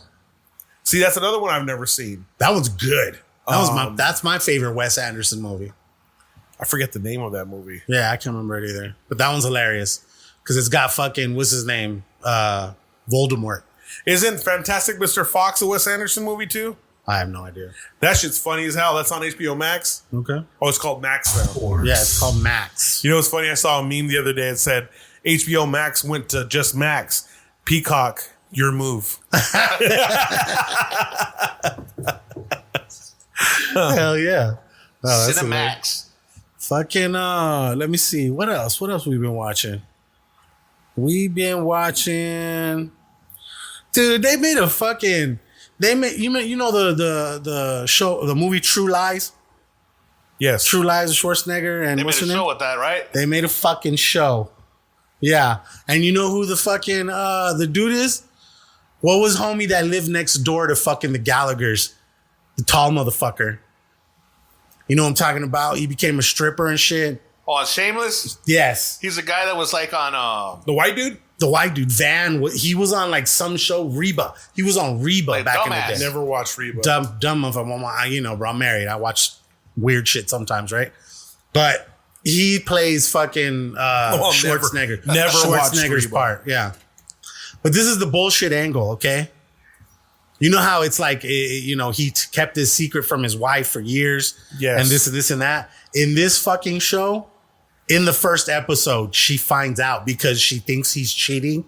So then she fucking like just kind of puts him on blast. And then he has no fucking choice but to like take her to France because he's going to France anyway on an op. And he's like, no, we're going to go. I'm going to show you that I really love you. And fucking like his homie, the dude that was played by, what was Roseanne's husband's name? That motherfucker. It's the Bazaar from 8 Mile. A big dude. That dude. That's his Harry. Whatever. Okay. Well, it's a fucking stupid show, bro. It's Yeah, probably not going to watch it. Don't do it. I'm telling you guys all this so you don't have to watch it. Don't do it. But I have to watch it because my lady for some reason. So you have to watch reality TV on. Yeah. No. She don't do reality TV. You Don't do none of that shit. We do weird shit though. We've been watching the damn Secrets of Skinwalker Ranch. But that's some shit right there. I want aliens to be found. But they're not ready. They're not ready to fucking they're waiting for us All to do I something. see is Bob Lazar. To do something stupid. You like Bob Lazar? I like Bob Lazar. That's the dude, bro. Came out. He said that motherfucker said he's seen up to 9 different spaceships. I believe it. Some were like wrecked and some were in perfect condition. I believe it. And how he worked in one sector and there was multiple fucking sectors and none of them were allowed to work with each other or collaborate in any way. Right. You were only allowed so much information. If this was your specialty, you stayed in this box with this guy and you worked like a couple years on this, and if it didn't work, they fucking just put it away and then come back later on when our technology's kind of catching up. You know what I mean? Yeah. That's the thing. I think he has something. He has something that they want that they can't find, and that's why he ain't dead. It's possible. It's very possible, yeah. Whatever he was working on, he took. It was some element, wasn't it? Yeah, some crazy shit. It was like an element or some crazy Element 69. It was something weird though, yeah. But yeah, that fucking dude. And then he was on Rogan not too long ago. and his other homie, and then they were talking about the dude that owned Skinwalker Ranch before the guy who owns it now, which is fucking, he's on the show, the Skinwalker Ranch, Secrets Behind Skinwalker Ranch. But the guy who owned it before him was this guy named like, I don't know, something Patterson or some shit like that. He actually got funding from the government to do fucking tests there. And all of those tests are all fucking sealed as fuck. Like the new guys, they gotta go do their own tests because they're not helping them with shit. Yeah. But I'm telling you, there's a fucking porthole right there. There's a porthole? A porthole. Portal. Porthole. That Glory hole. for some reason, every now and then, it's like a fucking crack in the fucking universe, and out a plane comes, or out a fucking skinwalker comes, the motherfucking chupacabras. Why do you think fucking like Bigfoot? No one's ever found Bigfoot's ass. He's a fucking alien. You think he's an inner fucking stellar fucking traveler? Absolutely. Absolutely. He gets. This is where he comes for vacation. Hear me out, okay? I'm not making fun of fucking physical ailments. Okay. Pituitary glands are a motherfucker, right? It'll make you grow 7'5". Andre the Giant. You know what I'm saying? What happens if it's a multitude of shit where it's like big hairy motherfucker? You know who Victor Ayawamba is? The number 1 overall pick for the San Antonio Spurs like from France. 7'5". It's a giant. 7'5". So I'm gonna bring up a picture of him. He ain't gonna last long in the league. I don't think so either. But this is the point I'm bringing up, bro. Let me bring up a picture of him first. Yeah, let me see this shit. So you can see. Well, he's like Andre the Giant. Andre was like 7-something. There you go. The Grand Budapest Hotel. That was the name of that one. That one was a good movie. The main guy is the dude who played Voldemort. Harry Potter. You seen the Harry Potter movies? I didn't like Harry Potter. Really? Nope. Really? Nope. Did you like Lord of the Rings? Didn't even like that. Yeah? I'm not into like the sci-fi shit. Really? Nah. What about Game of Thrones? Never watched it. Never watched it? God damn. Dude, I didn't watch Breaking Bad until the last season. The last episode was the first episode I ever watched of Breaking Bad. So you just got to fucking fly through it? And then I just watched it all. Boom. It just kept getting better, huh? Yeah, but Better Call Saul was better. Really? Yep. Really? You're the second. That's Adam Silver, the commissioner, right there. Let me just Google how tall he is. You're the second person I've heard say that Better Call Saul was better. Really? He's 6'3". Holy shit. He's 7'5". God damn. That's a big motherfucker. So, pituitary gland, just so the context of everything. A hairy motherfucker. Like what him. happens if the hair grows over the face like it normal? Like, those are some things in like Andre the Giant. Andre the Giant was the same way. You see how hairy he was and how big? And but on their face, too. Some people grow it on their face, like in those Romanian countries and shit. You're like, Wolf Boy, you see those things, right? Yeah. They have those issues where they grow fucking hair every fucking where. Yeah. Who's to say it's not one of those fucking things that has like a fucking mental defect? They're just running through the fucking woods to get out of the mom's house. The hairy fucking, Mexican girl. You know what I'm saying? Hairy Mexican girl. Sasquatch. A horny one. Running around. Humping trees, you know? I don't know, man. I mean, who's to say it wasn't some type of bear? That's why Bigfoot's never been caught. Bigfoot has a portal. He can go where he fucking is ready to leave, and he sees that people are coming and shit. Wonder how fast he could run. How you think he could beat Usain Bolt in a fucking sprint? Nah. No. He's more brute strength than anything? Nah, he's like just under a bear. Like a bear could catch his ass, but but a bear can travel like 35 miles an hour. A bear can haul ass. So I'm saying, I bet you Bigfoot can hit 15 miles an hour. The strides, that's it. Especially downhill, 20. Okay, so I think the fastest NFL runner hits like a 28 miles per hour at the peak of the speed. Okay, you know, it's like break through the thing, apex, and then down is like, I think that's like the peak was like 28 miles an hour. So half that. I think he's more powerful. 15, man. bro. He gallops like a moose and shit. Yeah, just fucking covering ground. The thing about like elevation, you know, how you're running uphill, you can feel it. I bet you don't feel it. Yeah. It's just fucking strides and shit. Yeah, Sasquatch. Yak. What did he say on fucking... I bet you after you fucking working the food truck all night, got that Sasquatch dick, all swampy. Oh, it's rough, dude. Cornstarch is the real thing, dude. Cornstarch. You know? I need to be sponsored by some cornstarch out there, dude. You got at the end of the night, it's fucking waffles and shit, dude. Fuck Bro, yeah. you think about it. He's in there for hours at 120 degrees. Bro. Dude, it reminds me over fryers. It reminds me of that Batman, remember? The Batman when he was all talking to fucking that bitch and he was like, oh, he's like, how was that, by the way? He's like, I wear this rubber suit all day and that day it was really hot. You must be wondering how we came to this moment, Mr. Wayne. Let me see if I recollect. Some stuff happened. You sucked my dick. My father. Like a lot. My father never accepted Bane. How was that, by the way? Are you done? I hadn't showered that day, and I fight crime in a rubber suit. Really seals in the flavor. Oh, dude, Jesus. My father only saw a monster who could not be tamed. You tamed my monster. Okay, just shut up, okay? With your mouth. Stop! And 2 other places. Okay. In an order that would surprise you. Enough! Ass mouth badge. Dude, I've learned to dress on the truck like as less as possible. Yeah. Thinnest clothes you can get. Yeah. And right. Do you have any type of like air in there? Hell no. No? It does no good. We just recently got like this like swamp cooler that has like ice pack. Yeah. It works a little, but I mean, when I was in there, it wasn't that bad, honestly. come back. Like, I wasn't okay. Sure. Hey, 1 o'clock, 2 o'clock, pull up. Yeah. Let me know. Tomorrow at Raytheon, while we're at Raytheon. That's true. I was there in the evening time. Yeah. That's true. Yeah, you're right. It's brutal, dude. It's brutal. And anyone that's just getting in the biz right now that hasn't gone through a summer, they're in for a rude awakening. The thing about it is it's not just summer, it's an Arizona summer specifically. Yeah. Because these people we listen to our podcast, California live in, New Hampshire live in, different regions. We have a homie in Chicago, so he knows about that. But they got humidity over there. Yeah. Dude, I love Chicago, bro. I love Chicago.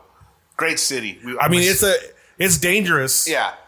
Like you can get the smoke even if you're an innocent bystander over there. We went a couple years ago, probably about 5 years ago. Me and my sister lived out there. We went to go visit her. Me and all my kids took a trip out to Chicago, and we went in June, Father's Day weekend. I was walking around Chicago. I was just drenched. Yeah, I'm a sweater. Yeah, so I'm just one of those people. I need a towel, and I was just dripping. It was horrible. The humidity was terrible. I was like, oh my god, this is right. It was a great city. I love it. Man. I didn't get to experience as much as I wanted to, but when you're in a new city, it's like you need at least a week there. Yeah, you know. And I was with fam too, so it was like not everybody was 21. So it's like even the nightlife I didn't get to enjoy, you know. But yeah, I'm going to Boston and I love Boston too. Going to Boston at the end of August. I've been there in 20 years. Boston. I had some lobster. Boston. Yeah, Boston's tight. So go do that. I got to get out there. What are you guys going for? Just vacation or? Just get away, dude. 10 days. Just get the hell out of Arizona. Nice. I like to travel now, dude. Me and my lady, we like to travel. We want to get away as much as possible. Fucking love traveling, bro. Traveling's the best. Went to the big island this year. The volcano was blowing up. Got to see that. Shit, goddamn. That was awesome. Have you ever get scared at all? Nah. Huh? Nah. You ever been on a cruise before? Nah, I want to hit a cruise. I've been wanting to do a cruise. Just like if you were to start, just do the one out of Long Beach. You know like what I mean? a 3-day cruise. Little down Baja, come back. Catalina and fucking Ensenada and shit. We're gonna do that one next year. I want to do a cruise because they got new boats now coming out of fucking LA and shit. They're bigger, and then they finally released the whole shit where you don't got to wear a mask on there, or I think all you have to do is show like a fucking I don't a think negative show test. No more. No, I think it's over now, but I think that was like the last of it. Like it was just recent. You know what I mean? Because me and my family, we love fucking cruises, bro. I've been on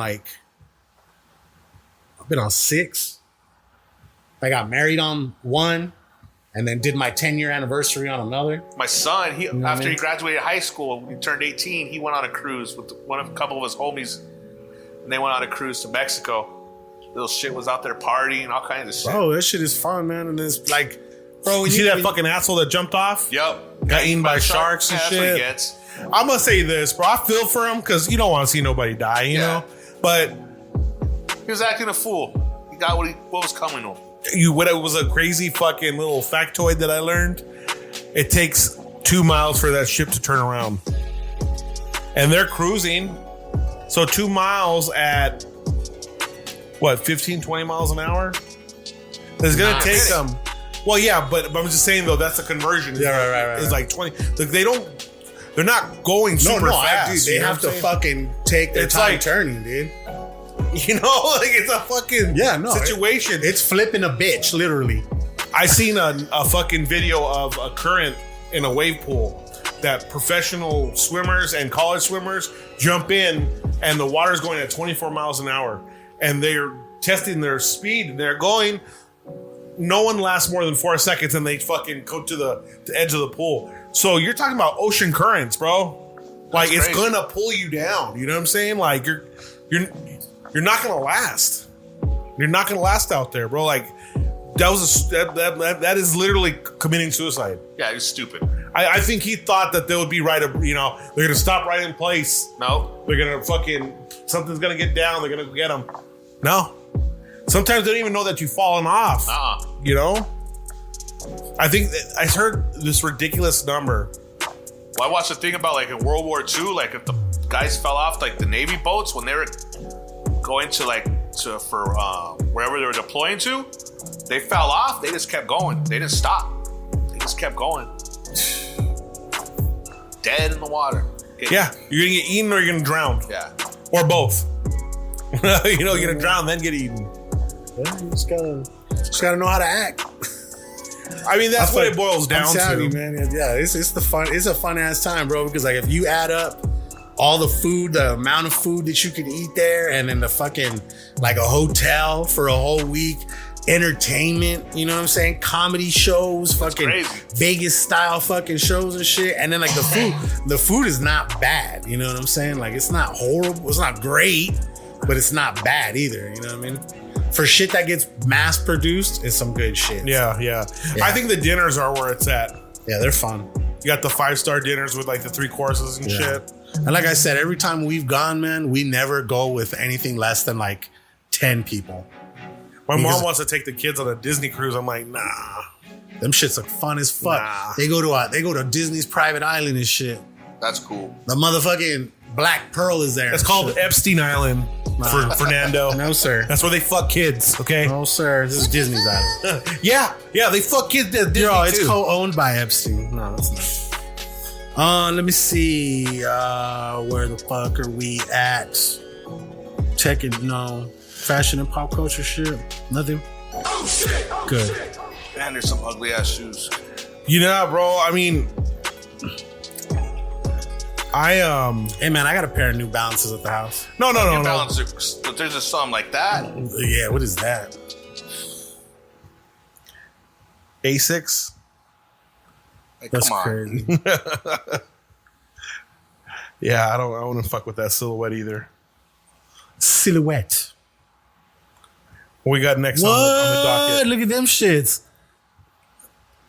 Upcycled boots. Oh my god. So they're soccer cleats. They're upcycled for heels. They're heels. They're high heels for women. I get it. If you have Nike. a soccer girlfriend, you could get her a pair of those.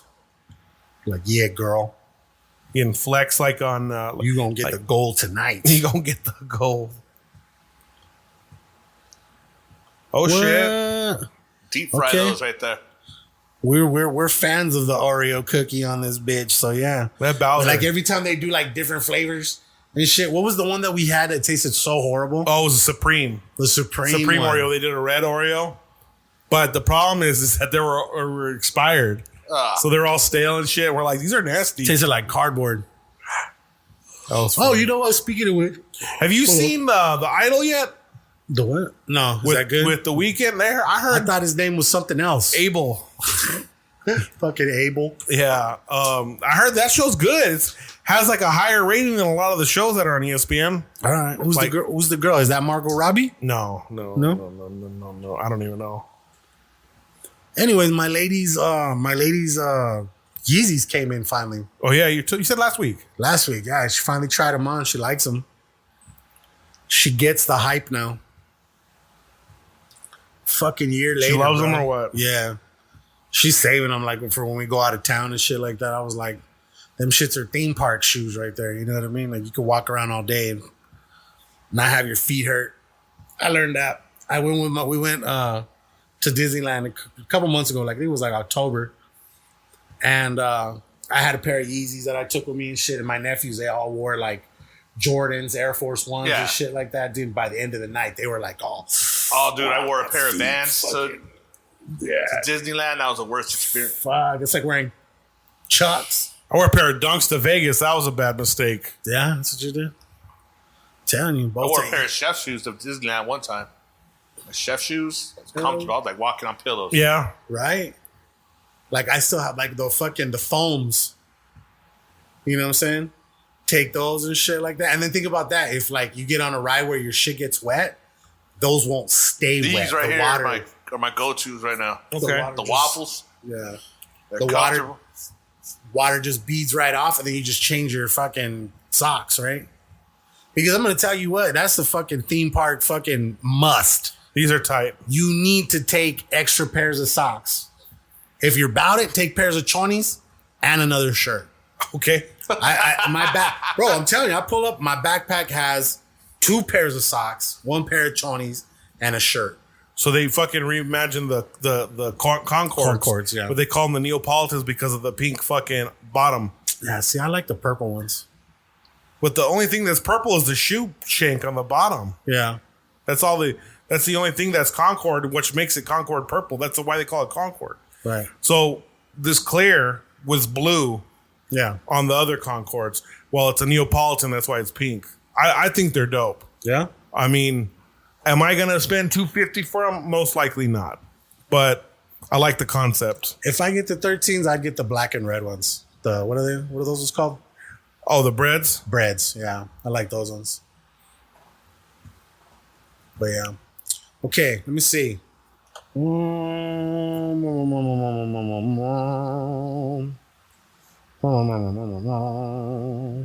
you said you didn't even you never did no chef school, no fucking, just picked it up and went with it? Just picked it up, went with it, got lucky enough to work with some good ass chefs and work side by side and learn the skill, dude. You know what's funny is that my friend, he graduated from the Cordon Bleu in Scottsdale before they closed up. Yeah.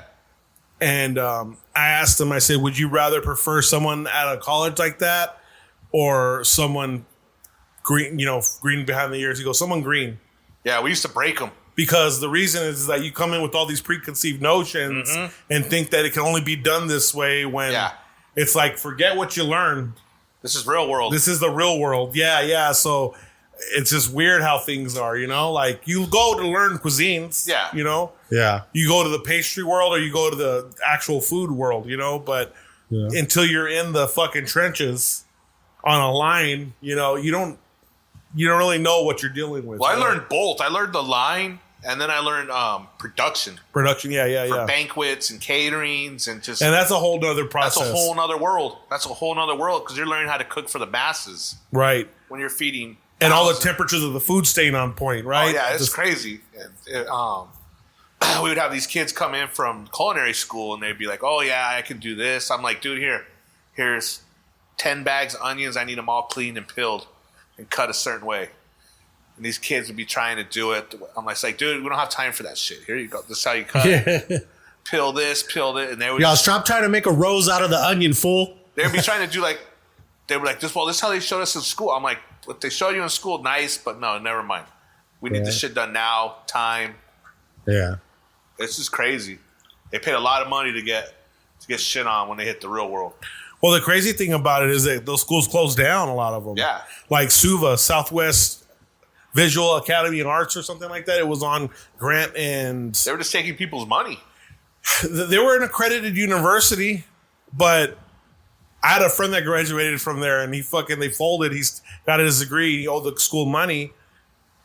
Well, the school closed down, so now he doesn't owe them money and now he has a 4-year degree, What that music degree does, I don't know. It's not like a fucking Bachelor of Law or whatever, but the thing now you only have Pima teaching you how to cook now. Yeah.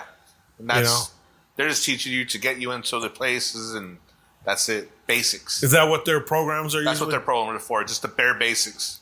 Someone that's career changing, whatever. They want to learn how to use a knife and the the basics. Not how to cut your fingers off and shit. That's what Pima's good for in all those schools. I think it's just you got to get in there at a young age, and it's not an old person's world. Like I wouldn't be 40 years old and I'm gonna go work in a restaurant. That ain't gonna happen. Right. Never done it before. No way. You're gonna get beat up. It's a young man's world. I think if I were to do a pivot into something else, I'd go get a job at Starbucks for a couple weeks to learn how the whole process is. Yeah. And then after that would be the journey of actually getting, I would say, similar beans and similar product, but more niche, you know? Find your particular roast that you're going to do and create a viable coffee shop house. There's a lot of money to be made in one of those, you know? Bro, I told you about the ladybug shit that I went to up there in Seattle, right? Where they had the tits out and shit? Yeah, have you seen that shit? Dude, in Seattle, it was the funniest shit, okay? Oh, it's like that one place that's right there on Drexel, that Hot and Sexy. Is that what they do? Yeah, it's right there. They're in bikinis, right? Yeah, or something like that. Somebody finally brought it down here, but it's like, not Hot and Sexy though. That's bro, like they're not. No. We were in Seattle. We went for my birthday and shit like 2 years ago, and we were gonna go to the damn Funko store. The original Funko store is in Everett, Washington, right? Which is like 30 minutes from Seattle. So we were on our way there, and my lady's like, I want some coffee. Like, let's find coffee. And she's looking, and she finds a spot called Ladybug Coffee Shop. My lady loves Ladybug. She was like, oh, it's meant to be. Let's go here, right? Okay. And as we pull up, there's a fucking like little shack, right? And it was just fucking like, it was fun. And like, you see a girl inside, and she's like not even wearing like hardly anything, right? And like, my lady's like Snapchatting this and shit, this and that, and she's tripping. And we pull up, and she was like, were you guys recording me? And we were like, no, I mean, I was, Snapchat. She was like, oh, okay, I just wanted to make sure, because I don't like to show my face and stuff like that and this and that. But I was like, okay, cool, dude. But yeah, we had to pay like $25 for like a bullshit ass coffee just because homegirl was like butt ass damn near naked, right? Well, let me see if I can find the photo, because let me see. That's all you gotta do is find one thing you're really good at, and it'll take off. It'll take off. Like, we found chicken tenders. That's all we do is chicken tenders. We do it really good, and people like it. That's the thing. A common theme I hear with a lot of people that have restaurants since the pandemic.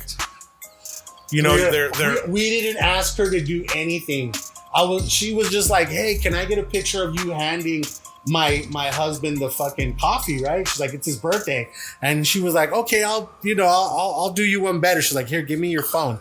And that's what titties. I sent that to you, didn't I? Chi-Chi's Pretty sure I sent that to you. Yeah. A lot of people post-COVID had said that their menu had shrank. Yeah. Just because it's not that you can't offer the items, it's just they're not selling as well. It's kind of pointless to keep to keep the excess food around, Like, I see trucks, they have these giant menus. I'm like, damn, dude, you're carrying a lot of product. Like, on my truck, we carry burgers, chicken wings, chicken tenders. That's it. And then whatever we can make into with those ingredients. Yeah. And at the Coop is strictly just chicken tenders. That's the only protein you can get there. It's the only protein we buy. And then, all right, how many ways can we make a sandwich out of it? How many ways can we make a fry out of it? Or that's just the way it is. So you guys do sliders too, right? We do sliders. Yeah, because I went there. I got the sliders and the fries. What kind of slider? One of each. One of each? And it was just too much food for me. And I went in there with like fat boy hunger, you know what I'm saying? Yeah. And I was happy about that. What I don't like is when I go to restaurants and I pay whatever it is, whether it's cheap or if it's expensive, affordable or whatever price, when you eat and you're still hungry afterwards. Yep. You know what I'm saying? I wasn't. I was fucking stuffed. I couldn't even finish the fries. And there was like a bite or two left of the last slider. I was like, I'm throwing the towel in. But yeah, the flavors were really good. I heard about you initially through Chris, the screen printer. Okay. He goes by Alva, the Poison Boys, and okay. Yeah. They wanted me to do a sample for you a while back, but I just didn't have the time to draw up the logo, and I just never got around to getting you a sample for the CowPig. I saw the logo with the cow and then the white and black and then the pig with the snout in it. Like it's a super cool logo, man. Yeah, dude. I really like it. I love that. That's the brand right there. Yeah, that's the man. brand. Like when we got to the Coop, I was like, I had to figure out some way to incorporate CowPig into the Coop. Yeah, that was like a main thing. And when I talked to the guy I went with the original guy that did the CowPig logo. This guy called Coin Slot. He's out of Miami. Okay. Badass artist, and he's strictly like cartoon style, and he's done some badass shits. If I ever get a full on restaurant, I'm gonna have him come paint me. That'd be dope. So do you remember the scene in Gone in 60 Seconds where they have all the cars on the wall written? Yeah. Well, it's UV paint. I'm gonna do some shit like that in here. So as we turn the black lights on, you'll see all the different fucking graphics, and then it'll look normal during the day, you know, when I'm in here mixing or whatever. But when we record, I kind of get inspiration from the Chipotle bag. I know how corny that sounds, but you know how you just have a whole collage of things like that? There's a lot of things running through my mind. It's just I don't know what I want to do with it yet, you know? Yeah, so when I called him up, I was like, yo, I need another logo. I'm opening up a chicken spot. It's called the Coop. And he was like, all right. And I was like, somehow incorporate CowPig into it.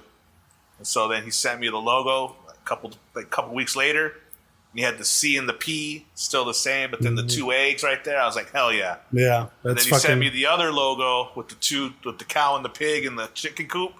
And I was like, that's badass. Yeah. I was like, done. Yeah, that's some creative shit, man. Yeah. But yeah, I the like Coop that. just came out of nowhere. That was just like, I was like, what the hell's happening? Next thing you know, we're opening up. I told my son, I came home. I had talked to the owners there. We had came to an agreement. Bo?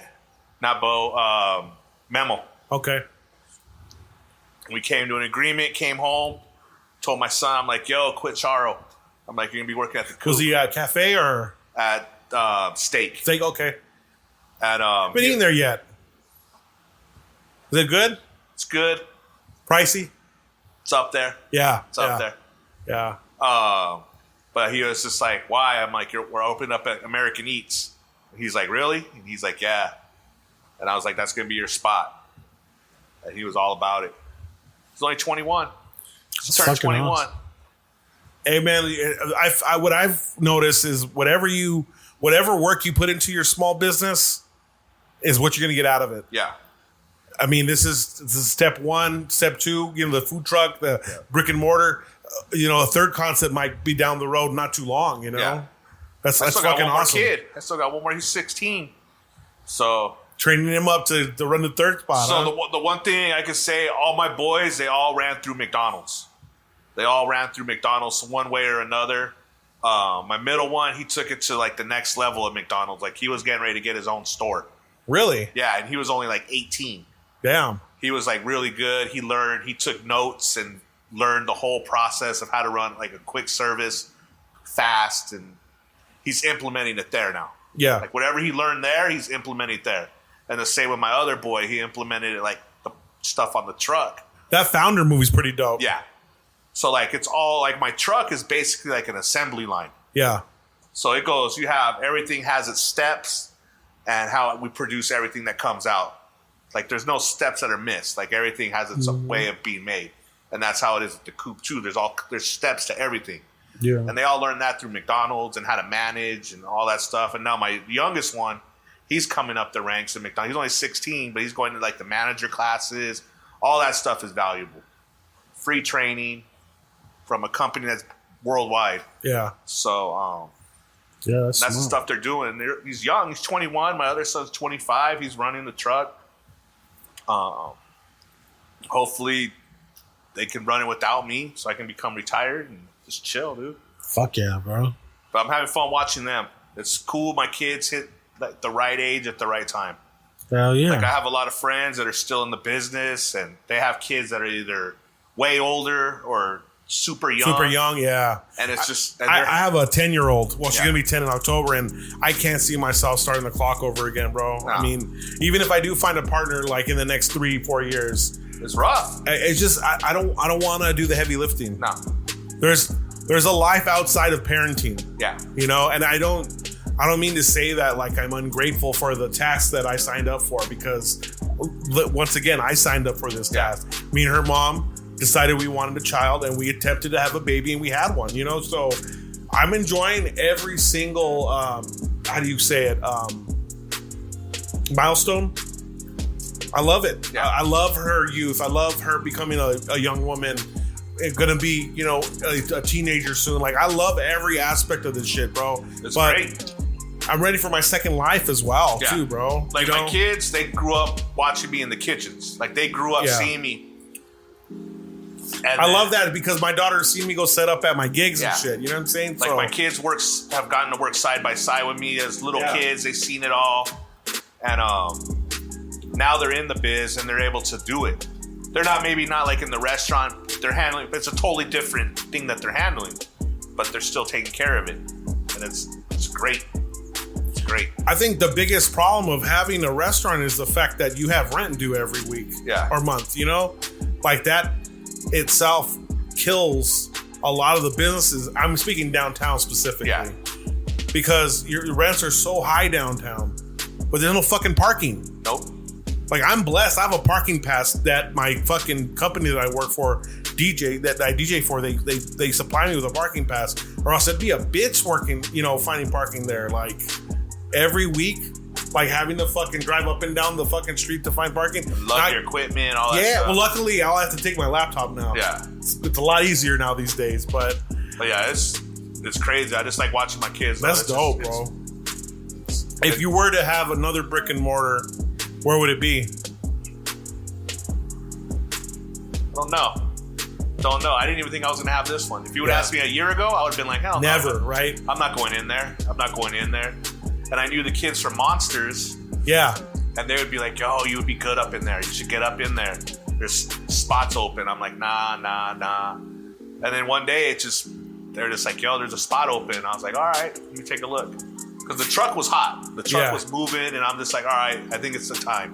I think it's dope that it's the same family, but it's a different concept, you know? That's what we wanted. Yeah.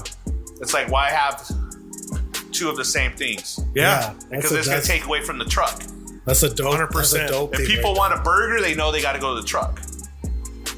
And then the truck has a bigger menu. I think I like eating off food trucks. Food trucks are awesome. Yeah, I can't wait to try the wings, man. Have you stopped by the Tinker Verde Swap Meet food truck area? Yeah, I've been by there. How is it? My honest opinion? Yeah. I wouldn't put my truck there. Okay. It's a big lie. I feel sorry for some of the vendors that got brought into there because I remember they reached out to me. They were just like, yo, come in at this price. I'm like, that's way too much money. It's a ridiculous amount of money. And they're like, but you don't understand the swap meet. I'm like, where are you guys from? And they were from Colorado. I'm like, oh, okay, so you don't understand. There's nothing in that area that's going to draw people to come during the weekdays. No one's going to go out there during Monday, Tuesday, Wednesday. Yeah. Right? So what's today, Wednesday? Yeah. I was out there. There was nobody there around 12:30. Yeah. They're only open on the weekends now. Hey, dude, you know what I heard too? You got to pay to go in the swap meet now. What? To shop at the swap meet, it was $1. That's what my fucking brother-in-law and his wife just told me the other day. Yeah, $1 when admission, we went, huh? I remember I had to pay $1. I haven't really? been there since they did that. I was like, what the fuck? They get you when you come in for parking. Yeah, like, right? They see how many people are in the car or whatever. And, yeah. All right, it's going to be $4. That's crazy. What the fuck? Put the kids in the trunk next time we fucking sneak in there. Bro, I'm not going to give my kid a heat stroke for $1. I'll be honest with you. I just don't like any of the products they offer at the swap meet anymore. I'm not into trinkets. Yeah. Bro, yeah, every now and then I go there. I don't collect spoons. Yeah. I don't collect VHS porn anymore. You know, I used to go to the swap meet, there's a bunch of porn tapes and shit. There's nothing there, like, really, like, and before it was like you go there, you could get Mexican candy. Yeah, you can get that shit anywhere now. Yeah, anywhere. That's true. I used to love going there for Mexican candy. Fucking what is it? Not sage, but fucking the sticks that smell. You fucking like incense and shit like that. You get a counterfeit jersey there. Yeah, counterfeit New Era. Yeah, for $15. They don't even have that no more. Fucking bootleg Jordan sometimes. Yeah. You might catch somebody selling their fucking Ventas. You know, you get a little. Yeah. Remember I told you the first day I saw someone selling a used official hat. Yeah, I started laughing my ass off. I bought it. I bought the motherfucker. No, but off you're like, Resources. Mama, I made it. Yeah. It was a Snapchat. It comes up like every now and then and shit like that. But I was like, oh shit, look at that fucking hat. It was beat to shit too. And I was just like, fuck it, I'm gonna buy it off this guy. Yeah, swap meet's crazy. The one I missed though, I missed the TO swap meet because they had good. It's still open. Nah, it ain't open. Which one you mean? The one on Drexel? Yeah.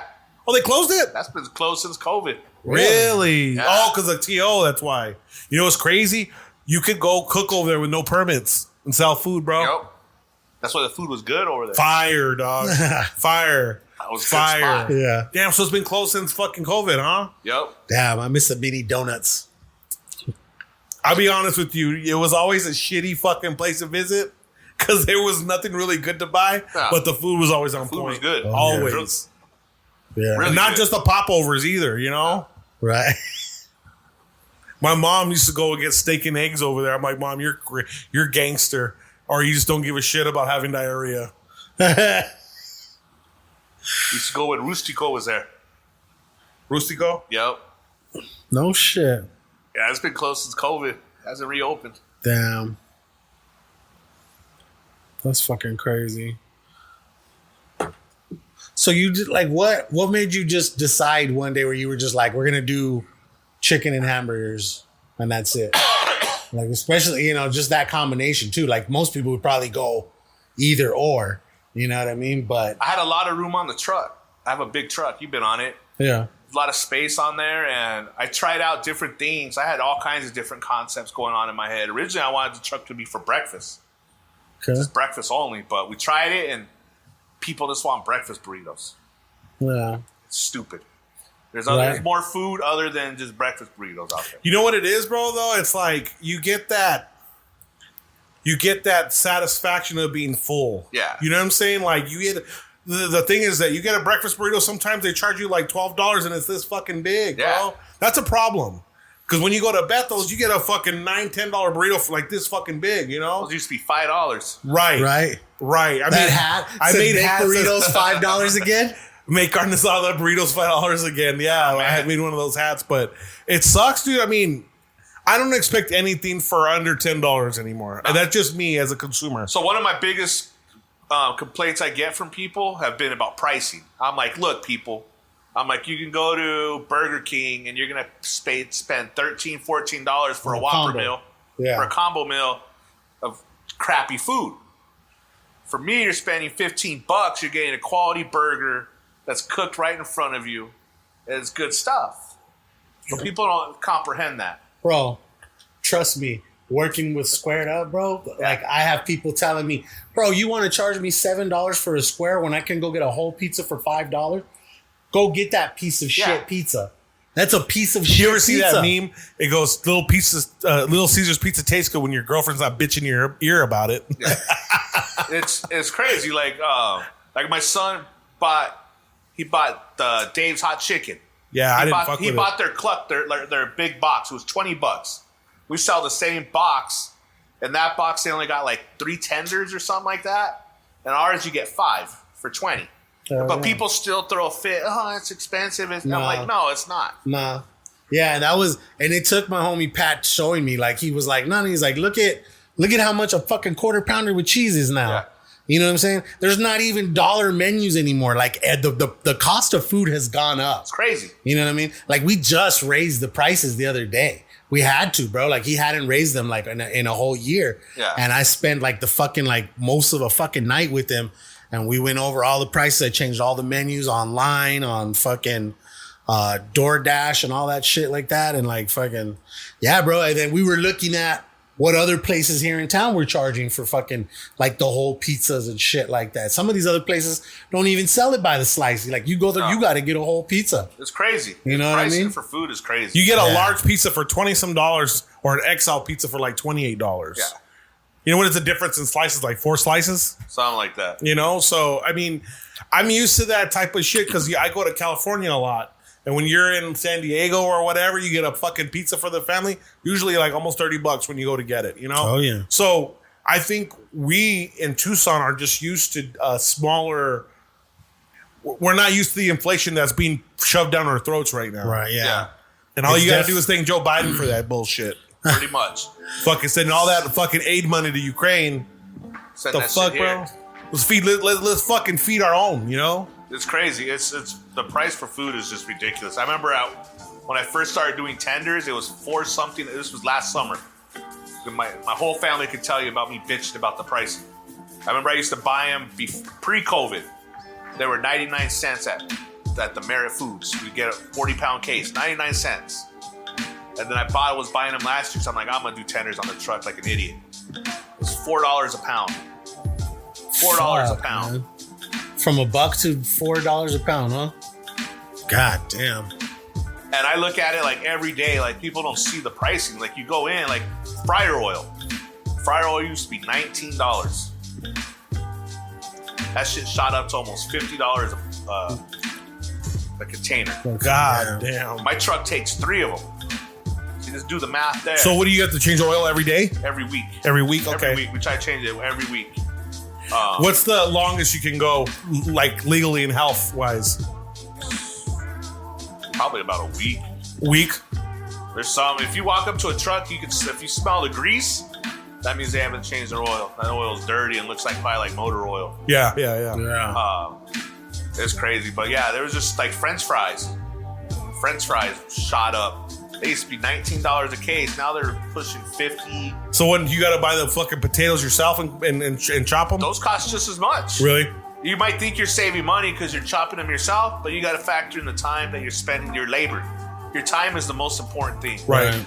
Like I get everything delivered to the Coop now, so I don't have to run around shopping. Because shopping, I used to spend gas money. I used to spend 3-4 hours shopping, just gathering all my product like a Smurf and running around, and then go prepare it. Now I just show up and it's there, and I can prepare it. I might pay a little bit more, but I'm saving the time. Yeah. Time is the most valuable thing you got. Yeah. Plus, you say you're paying for better quality chicken too, right? I'm paying for better quality. Yeah. Are there different grades of chicken? Yeah. Yeah. It's the same with the beef too, right? It's just like beef. Beef. I'll challenge anybody. They can bring any of their favorite chicken spots. They can bring it to the Coop. We'll do a heads up challenge right then and there. We know what's crazy. We had a chicken off like a couple of years ago. We got a bunch of different chicken sandwiches from a bunch of different places. Yeah. Which one won? The dude that's no longer here. Pops Hot Chickens won. We got one from Popeyes. We did blow his away. We got it was a Popeyes, hot and spicy, a Whataburger, and a hot and spicy. Yeah, that was pretty funny. But yeah, that'd be the fucking shit. Let's do a chicken off, man. They can bring it. They can bring whatever you want. I'll even let mine sit just as long as they're sat. Bro, I don't know if I told you, but like you had made me a smash burger right at the end of the last video that we had done. Yeah, and I didn't eat it right away because I wanted to share it with my lady, but I didn't get to go home right away. I still had to go clean the fucking shop, right? Yep. So I put it in the fridge right there real quick. You know what I mean? It had already kind of cooled down. Took it home. I put that shit in the air fryer, bro. It brought it like right back to life. Dude, my lady was like, that fucking burger's good. Like she fucking like, I think she holds your burger like just right over Zen Burger, and that had been our favorite spot for a long time. Just sucked they took away the fucking Kobe beefsteak burger. Yeah. That was a waste of money though. But I mean, when you go and you get it, it's good. Yeah, you can definitely taste it. It's like just like a cleaner beef, you know. But yeah, we switched our beef. We switched our burger meat. Now I'll put my burger up against. What percentage fat do you use in your 80-20? 80-20, okay. 80-20. Yeah. It's a brisket blend. Okay. So hell yeah, we're going with the brisket. They grind it up for us. They grind it up with some chuck and simple. Yeah. My tata used to own a meat market right here. That's what our shop used to be. So I grew up around that shit. I don't know how to butcher. That's what sucks. I wish I would have learned that, but I keep fighting with my kids about a cheesesteak, though. That's the one thing I want to drop. I mean, hey, bro, Frankie's just closed up on Campbell. You know what I'm saying? 'Cause he died. You know who he is or no? Frankie's cheesesteak? Yeah. They have other locations in Marana and around town. But I just don't want to do, like, for me, I don't want to do, like, the chick, like a cheesesteak, like. No, that's something totally. I want to do something that's to my own. And like a fusion? Not a fusion, but Just not like a Philly traditional. Yeah, it's like boom. Like everyone's like, oh, well, they use Cheese Whiz, right? Yeah. Like everyone's like, I don't really spicy. fuck with the Everyone's Cheese like, Whiz, you bro. don't do a Nashville chicken. You know what's funny is you guys have been talking about cheesesteak. I've heard cheesecake. Because I was just about to be, they don't use fucking Cheese Whiz and fucking cheesecake full. No, I because the homie at the pizza shop, he's finally got some desserts now too. You know what I mean? We did a cheesesteak and a chocolate fucking indulgence and a tiramisu. You know, obviously, and shit. And it comes in like a sheet, you chop them down and shit like that. Still really, really good, man. Like, I got to try those fresh when we were in Vegas and shit. And he was like he was literally with me, bro. We tried a bunch of different things. He was all, which 3 of these would you pick? And I was like, fuck, dude. Yeah, I was like, I'd go with this fucking tiramisu, this chocolate, and this cheesecake. And he was like, yup. He's like, those are the 3 I think cheesecake's an easy staple to offer as a restaurant. Yeah. You know, People know it. Yeah, it's a very easy sell. Simple. Yeah. You want something sweet and good real quick? Real quick after, you know. But people can fuck it up, though. They definitely can. They can fuck up anything, though. I think you can get very exquisite with cheesecake, too. Like, there's so many ways you can make it unique, you know? Oh, yeah. No, the night that we were out at that thing out there was a guy who had a little trailer and all he sold was cheesecake. They were fucking like $10 per slice. But I tried like 3 different kinds. I dropped $30. I was like, dude, I got an all berry one, a chocolate one, and then a traditional one. I was like, I got to try these motherfuckers, dude. And the 4th one was a block of cheese. Had Cheese Whiz. Yeah. Yeah, no, that's fucking crazy, bro. Yeah, it does suck, man. Like, if out of everything that I've seen working with restaurants and then seeing reviews for their restaurants, that's the biggest thing I've seen, bro, is people complaining about prices going up. And, you know, different I get savage shit like on that. reviews. When they give me a bad review, I come back. If there's no legit reason for the review, like a bad review, I come back hard on them. I just destroy them. Yeah. I think if I was the business owner, I think I would do that. But like, because I run the social media for some of my clients, I always take the high road. I'm always like, hey, you know, thank you for this. If we can make it up to you, blah, blah, blah. You know what I'm saying? But if it was my business, I know I'd be like that too. I'd be like, you know what? Come fucking talk to me. Yeah. Tell me this shit. I think there's a lot of effort put into putting out on all the fires. When you go on there, it's a 1-star review and shit was whack. You know, that, and there's no context to it. Here's one that we got the other day. I saw, it wasn't on mine, it was on Ecos. And it had a picture of some tacos from Tucson that looked really, really delicious. And then our chicken basket. The people, first off, they complained about the parking. And they came on a Sunday. Go figure. Oh. American Eats is popping on a Sunday. Right. Isn't that the most popular night? Yeah. So they complained about that. They complained that it was crowded inside. They complained that the 4 tacos were almost $20 and that the tenders were a little bit greasy. That was their whole complaint. And so I came back hard on them. I was just like, well, those tacos look really good. I would pay $20 for them. And then I went off on about that. I was like, and so I go back and I look at their reviews, the people's reviews. That's what I do too. These people are about, oh, we went to QT and we had a great ice cream at QT. Yeah. And, oh, we ate at Chili's or at Applebee's. Definitely not food connoisseurs. Yeah. And so I went back and I was like, oh, based on your reviews, go to QT and all this. Yeah, no shit. Yeah. I look at that shit too, because there's sometimes we'll see reviews come in and there's like literally only like that review and like maybe one other review. Yeah. It's like that dude went way out of his way to talk some shit. You know what I mean? Like, so I'm not gonna lie, when I receive fucking shitty service or a shitty product, I'll go out of my way to fucking not cause a scene, but be in depth about how terrible the service was, or how right then and there. Yes, I don't have the time to go write shit on the internet, bro. People are the like fucking Yelpers and all that. internet gangsters. I don't have any respect for like the None. Yelpers out there. None, because they just hide behind and they just write these. Well, the thing is, you're not even a foodie. No. You're a Yelper. You're not a foodie. You're just critiquing everything. You don't know if they had a bad day, if something went wrong. You don't know. You're slamming the hell out of these people. Yeah. But yet you could go to a Red Lobster or Olive Garden and you write this great review about them. About or your they can endless screw shrimp. your whole thing up, and you'll never write nothing bad about them. Right. Starbucks could screw up your whole bad order. And I'm just like, How much of that though is do you think that they're a conglomerate corporation that your complaint will never be heard, as opposed to where you're here slandering a small business where it's going to make more, like, you know that your negativity is going to make a bigger splash with a smaller business. How much a percentage do you think that is with these people's egos that are doing that probably shit? about 100%. You know what I'm saying? Bro, Like, there's no building, like, we don't have a big sense of community in Tucson. I don't know if you've experienced that. Yeah. But there's more people that want to see you fail than they want to see you succeed. Yeah. You know, you're going to get more support from strangers than your fucking friends and family. Yep. And that's not disrespectfully saying that shit. It's just the way it works. just the way it is, You know? Like being in the bit, like after everything, like I've met so many cool people that I never knew in my whole life that have become close friends, things like that. They're just like, we have your back, dude. You're People that will take a bullet for you. Yeah. So like, there's certain people here in town that I'll support 100% because they had my back when no one else did. No one else did. They believed in the vision. Yeah.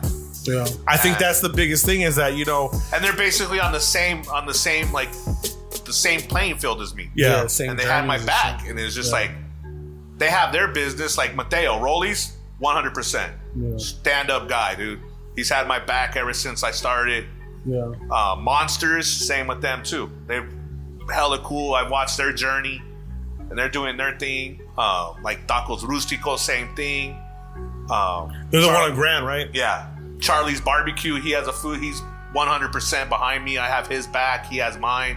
There's just certain people. It's just like, hey, bro, that's very valuable because the there's DJ money world, for everybody. Yeah, We've learned there's money for everybody. I'm just saying in the sense of the DJ world, it's like, yo, bro, my fucking needle fucking broke. Can you bring me a replacement needle? Or fuck, bro, I left my slip mats at home. Can you fucking swing them real quick? Yeah.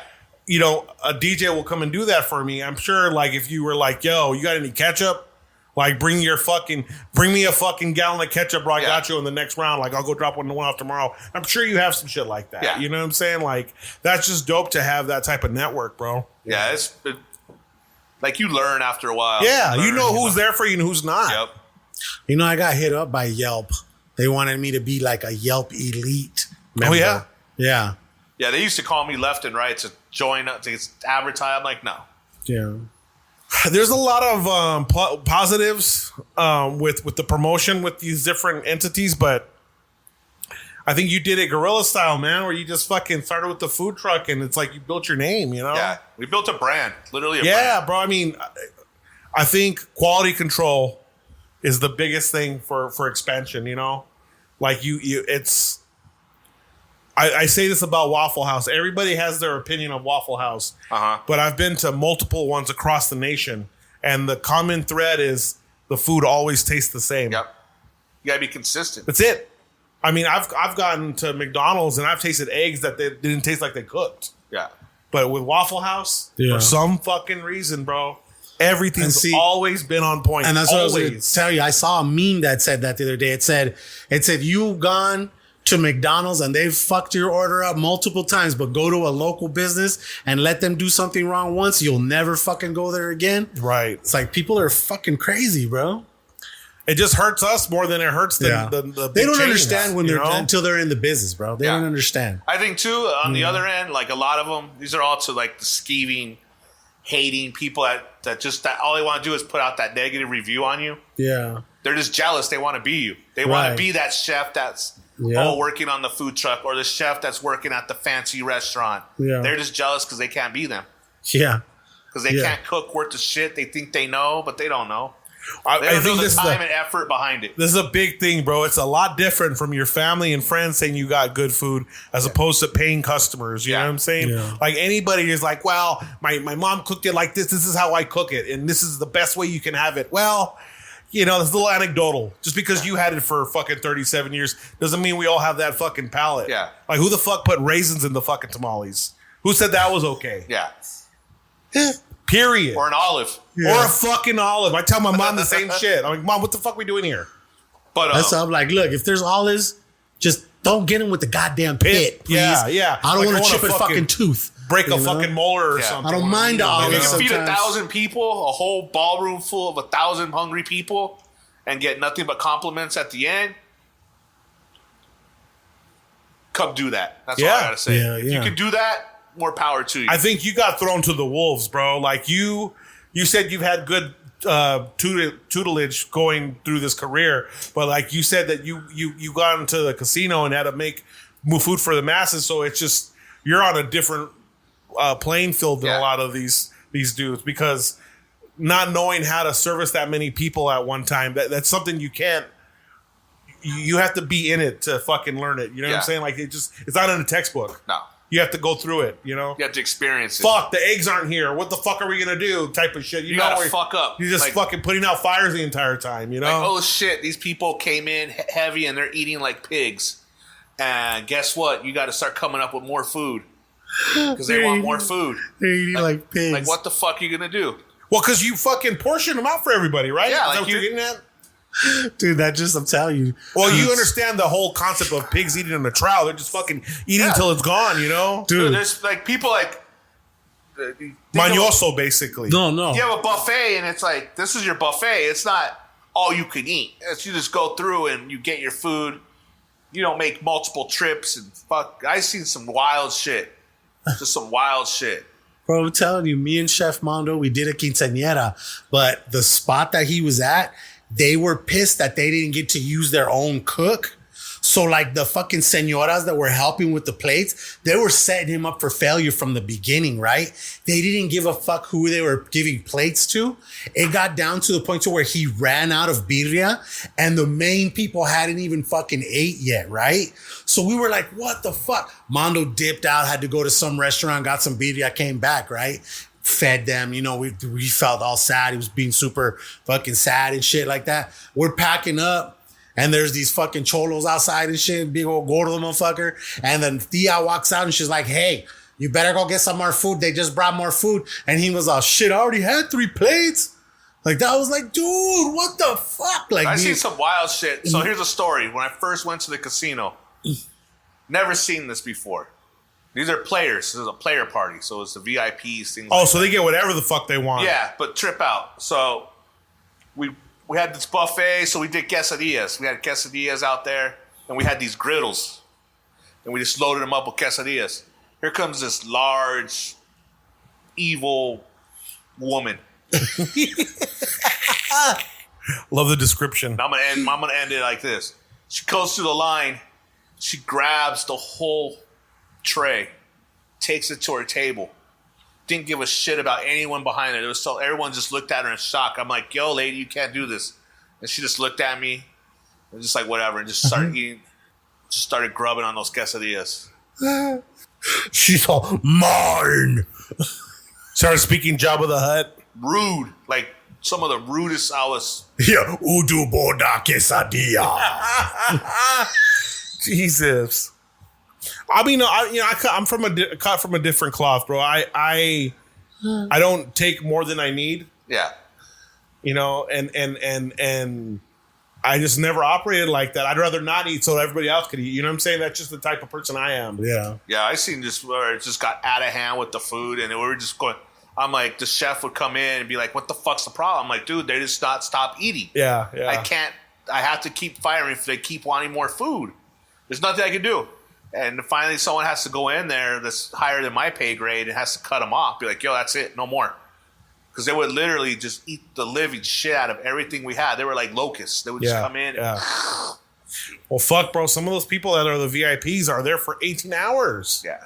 Just fucking beak on the machines. Like, dude, I have a real problem with the casinos because I've had gamblers in my family. Yeah. So, like, it's just, I have a real bittersweet, like, I like going to Vegas, but don't really like the casinos. Yeah. What do you do when you go to Vegas? You're in the casinos the whole time. All day long. But it's just the reward system that these people get from hitting that fucking bing, bing, bing, bing, bing. The idea that they might hit the jackpot, bro. I know that's what keeps them there, but it's just sick, bro. So we went the other day for my son's 21st birthday. I was played hard. Boom, boom, boom. I was hitting like 500, whatever. I was hitting big. I was like, all right, cool. But I just kept playing it back, and I broke even. I left the same. But then I get a thing from the casino. We got you for 8 free nights. Here's $50 free pay each week. Here's $30 for free fun. That shit is legit, man. I got to see it firsthand with my buddy in Vegas and shit. So I'm gonna go back. I'm gonna go stay there for 8 days and chill. Nice. We got one of my buddies. I didn't give him no money.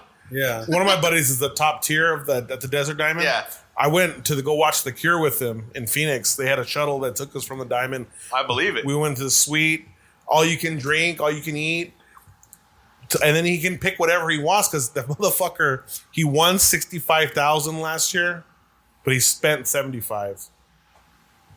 So, Yeah. So he lost $10K of his own money, but they love him there at the casino. So anything he wants, like I might go to Drake with him. Yeah. So that's some cool shit. But I don't have the money to play right now the way I like to play.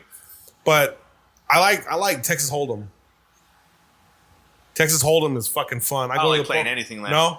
I don't like giving my money away. Me either, bro. Man, yeah. But the good thing with Texas Hold'em is that you're not losing money to the casino. We're playing poker. I'm losing money to you. Yeah. As opposed to, that's my fault for going all in. You know what I'm saying? Like, there's more control with that game as opposed to blackjack or roulette or craps or the slots. Fucking roulette's just a guessing game and shit. It's like, what are we gonna fucking hit today? You know what I mean? Sometimes the numbers hit though, bro. They do. Trust me, I'm telling you, I saw it. Sometimes the numbers hit, bro, and I saw it firsthand. When it does, it's great. When it doesn't, you fucking cursing the world, Yeah. Well, like I said, man, we got comped both those rooms. We were there a whole week at the Paris, 2 rooms. With the fucking the view above the pool. Fuck, bro, we're already up fucking 2 hours already. Get the fuck out of here. Yeah. Well, hold on, watch real quick. Let me do Bro, I hope it's not too hot in here. Nah, that's good, man. Cause I realize is that what I'm saying is I just need to run the AC earlier in the day just because it's so hot. It was 108. Do you got anything in sports? The draft just happened. Yeah, but anything worth fucking saying? I mean, everybody went where they were supposed to go as far as like NBA drafts. Super predictable. I think the biggest takeaway is that there's a lot of players going alternate routes than college now. You can go straight to the G League and they give you like $100,000 a year. You can go to these other like semi-pro leagues that are just pro-based in like Atlanta and different areas. There's two brothers that got drafted back to back. Yeah, they got drafted back to back and they went to these little academy type of things where they're playing semi-pro ball with a bunch of other prospects. So it's different, bro. There's a lot of international players coming through the NBA now. Like the number 1 player was out of France playing pro, and then his teammate got drafted pretty fucking high too. So it just, you see a lot more.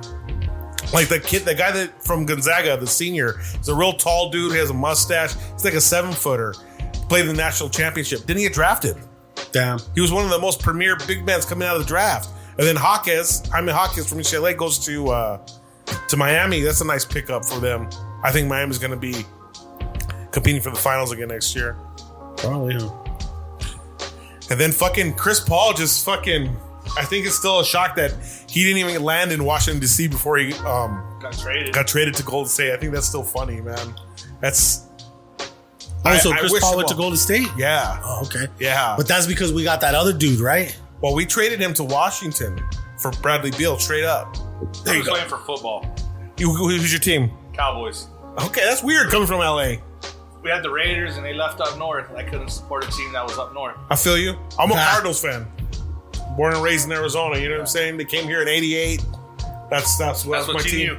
That's all I knew, bro. So, yeah, I'm excited for football. I mean, I don't understand why we cut DeAndre Hopkins and didn't get nothing for him in return. Even a 5th round pick.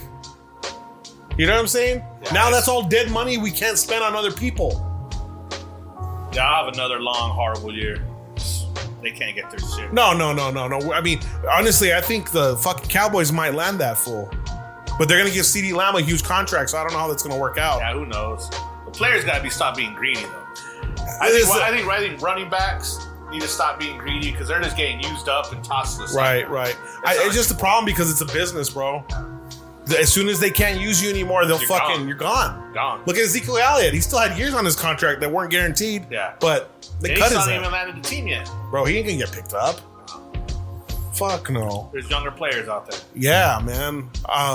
You know what I'm interested in going to watch? I want to go watch that F1 in Vegas. I'm not into racing. That's hell of expensive. Expensive, bro. Hell, I looked into it. I was like, oh, no, never. Well, for the VIP experiences, it is. But if you just gonna do a grandstand ticket, it's $500 a day. Yeah, I'm like, that's a lot of money, bro. I mean, I'm not cheap by any means, but at the same time, like, I don't want to go stand out in the sun for $500. Yeah, you know what I'm saying? Like, I want to be in that VIP area. The Heineken one's like $4,000, and there's another one that's like $10,000 a ticket. It's crazy. There's a lot of money in racing, you know? I mean, it's like soccer. Yeah. It's fucking crazy. Tomorrow, the Gold Cup is in fucking Glendale. Mexico's playing over there. I'm not a Mexico supporter. I'm a USA supporter. But still, being able to see the fucking motherland here in Arizona, they travel well, the fans. You know what I'm saying? Yeah. Like, fucking Phoenix is like 75% Mexican anyway. You know what I'm saying? Mm-hmm. But, I mean, that's what I got for sports. I don't know if you got anything. Nah. Matter of fact, we're going to... The homie from the fucking Yankees just pitched a no-hitter today. Did he? I hate the Yankees. I'm not a Yankees. Are you a Dodger fan? Dodger fan. All the way. Yeah, me too. What do you feel about them doing that? Sisters of whatever. You know what? The thing is, Dodgers, like... I don't care what you are, what you do, whatever. Just, I don't think that shit needs to be thrown out there everywhere. Well, especially what the organization's about. Yeah. They're anti-Christian. And the Dodgers fan base is Catholic? 90% Catholic. Yeah. The Latino community is 100% behind the Dodgers. Like, my mom should be completely offended by that. 100%. Like me, I wouldn't give a shit. Well, because you're cultured, that's why. You understand different walks of life. My mom, she's from the old school. Right. Or somebody like your mom would be completely offended by it. I know a lot like right. So it's just pick and choose your battles. Well, this is the thing. Do you want to alienate your core base to fucking be quote unquote inclusive? Look what happened to Bud Light. Yeah. Bro, I went and bought a 12-pack of fucking PBR 2 days ago at Fry's right here. Yeah. We're in the South Side right here. We're in the hood. People buy cheap beer. Yeah. There is stacked in the coolers fucking Bud Light products, bro. That's crazy. A little bit of Budweiser gone, but the Bud Light's fucking full, bro. Oh, so Budweiser's cool? Budweiser's cool, but no, because only Bud Light turns you gay. Okay, so there's just some things like I got granddaughter, it's young. I don't need her seeing all that stuff. No. My thing is this, I don't care. I don't care what you do in your personal life, whatever. It's no biggie to me. It just doesn't need to be thrown in my kid's face. 100%. Leave my kids alone. Well, I just don't think sexualization is something you need to really indulge with my child. I don't need to know. That's a conversation I'm going to have with my kids. Well, this is the thing. What the sexual preferences has nothing to do with me either. Yeah. Like, I don't give a fuck if she thinks she's a cat. I'm not going to fucking address her that way. Yeah. I'm not going to feed into what I think is gender dysmorphia. I don't come off all political on this podcast because this is not what this type of podcast is. But it's just like, I'm not going to drink the Kool-Aid just because you tell me to drink the Kool-Aid. Yeah. I'm going to be respectful. If I grew up with you, went to high school with you, and you were Jimmy your whole life, now you want to be known as fucking Stephanie, it's going to be hard for me to fucking be on board with that. I would probably have a pleasant experience with you whenever I encountered with you, and then I probably wouldn't associate with you again. Yeah. And that's not being a bigot. It's just I don't believe in that ideology. That's why you don't go to a Satanist church, because you don't believe in that ideology. And obviously I met you today, so I don't know what religion you have. But I'm just based off the assumption of the conversations that we had. We talked about Catholicism and all that other stuff. I just figure you don't worship the devil.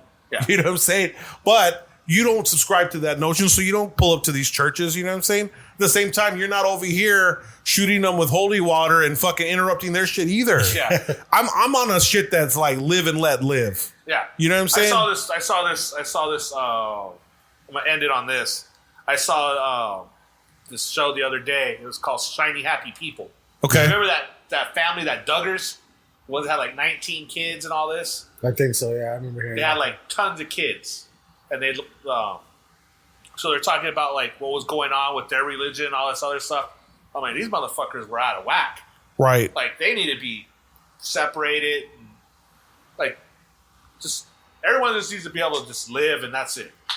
Not have to worry about everything. I think everyone just needs to be happy and be cool to everybody. That's basically it. You just need to be cool with everybody, not hate on somebody just because of this and this and this. It goes both ways. If you don't like how I like you, because you're wearing an ASU shirt, it's pathetic. That's another thing, though. Is that you got people that will literally fight you because of the sports team you're wearing. Oh yeah, and not just the Sun Devils and the Wildcats. Yeah. You got Dodger fans fucking knocking out Giants fans, vice versa. You know what I'm saying? So it's across the board. But yeah, I mean, I think we just needs to get along and for sure, bro. Find their own and just be happy.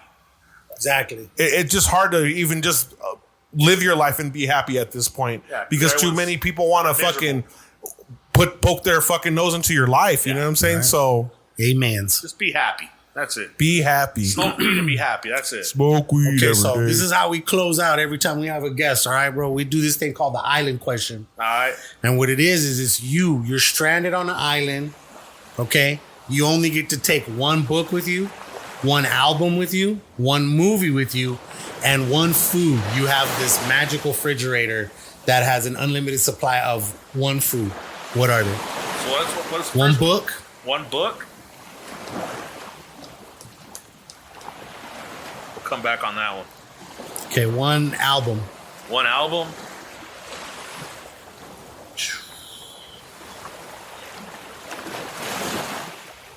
One album, huh? Come on, you could do a discog. You could do a Death Row's Greatest Hits, too. You know, if you want something like that. You know what? I'd probably bring All Eyes on Me because that's 4 albums right there. Yeah. Well, no, is it? I thought it was 2. Isn't it just 2? Or yeah, double. That's fine. That's a do. Yeah. So is the Death Row's Greatest Hits too, and then like I always say Tupac's Greatest Hits. Or can I bring my playlist from my phone? Yeah. No. These are my Spotify playlist. All there is a fucking all there is a Discman, bro. Oh. It's the old ass fucking food? Sony Discman. No, a movie. A movie? Shit. This movie's on replay all day. If you're not listening, if you're not listening to the album or reading the book, it'd probably be Shawshank. Shawshank, huh? Damn. Okay. You want to see a little bit of visceral fucking TV while you're on the island by yourself? Solitude. We're just fucking going with the solitude. Yeah. Shawshank. Okay. You might figure out how to get off that island. Better watch Castaway, dog. Right? What about circle back to the book? Book? I'll probably bring The French Laundry. It's a cookbook by Thomas Keller. Okay. Just so I can look at it if I ever get off this damn island. Just imagine. He's all the first thing I'm making is lemon meringue. Are you a pastry chef at all? Nah, I can't bake for shit. Dude, that's funny, man. I know so many chefs that say the same shit. They're like, I can't bake for shit. But I'll cook you up a motherfucking storm. Food? It's a different game, baking. Two different games. Yeah, totally different game. Food, I'm going to have fried chicken up on that motherfucker. Which one? What kind of fried chicken? Your homemade fried chicken? Just homemade fried chicken. Homemade fried chicken? Because I always... I can eat fried chicken all day long. I always say mariscos, but I've been leaning a lot towards fucking Gus's. Have you had Gus's yet? I told you about Gus's, right? That one time. Yeah, up in Phoenix. Well, they have them actually in Austin, Long Beach. We got put on by some homies that came on the podcast, little rapper dudes that fucking... Nobody fucks with Roscoe's, though. They fucking... Bro, their chicken's way better than Roscoe's. Only the one I go to is the one in Inglewood. By the airport. Where motherfuckers get killed in that bitch. Yeah, by the airport. Their chicken's not even close to fucking Gus's, bro. It ain't the same no more. No? It ain't the same no more. Well, they got one in Hollywood, too, right? Yeah. It's not the same like it used to be. Yeah.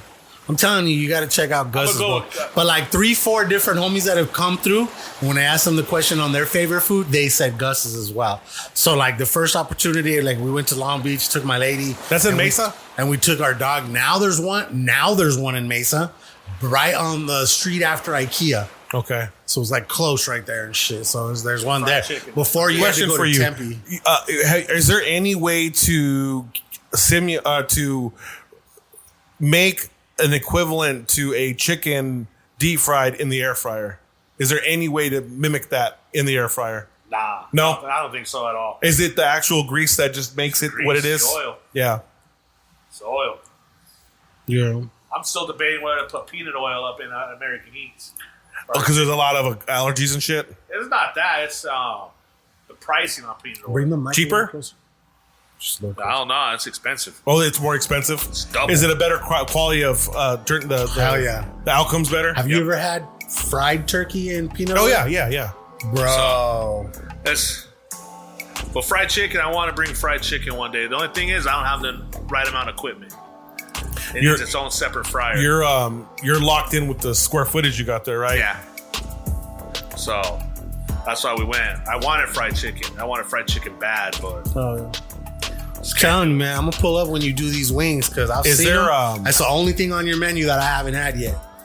Is there an option to move to a bigger spot in there? Not at the moment. No. But that would be the next step. Is probably. But yeah, fried chicken is. They used to have a meat market in there. Yeah, a long time ago. So. But cool, man. Well, shit, dog. Yeah, man. We've taken up enough of your time, bro. Let me just do this little outro. We got, let me see. What the fuck around? We'll just say to Andy real quick. Want to thank you guys for tuning in. If this is your first time listening, please consider subscribing. If you like what you heard, please leave a rating and a review. If you really, really like what you heard, please consider becoming a Patreon member. There you get exclusive content such as our Something New reviews, bonus behind the scenes footage, and access to Hood Diner swag you can't get anywhere else. Remind me to give you your sticker pack right now before you leave. And then go to patreon.com/The Hood Diner and click the link in the description. It's only $1 a month, guys. Sign up for that shit. And I am Casual520. That's KAZUAL 520. I'm DJ_Sentry. Where can they find you? You can find us at CowPig13 on Instagram or the Coop 31 on Instagram. 13, is that because you're associated with the Mexican Mafia? Pretty much. Okay. Hell yeah, bro. Well, fucking yeah, man. Thank you again for fucking finally coming into this. But like I said, it wasn't that it was anybody's fault, but I'm just glad we finally got you in here. And cool, shit, I'm man. glad the schedule's fucking meshed together. Shit lately, so. Finally aligned and shit, man. And so, yeah, bro. Again, thank you for coming on. Wish you nothing but the best, in the future and everything. I'm sure I'll see you. We got some work that we're getting ready to work on and shit too. So it's gonna be fun, man. Hell yeah, bro. But yeah, guys, episode 167 of the Hood Diner podcast. We're out this bitch. Peace. Peace. Good ass weed.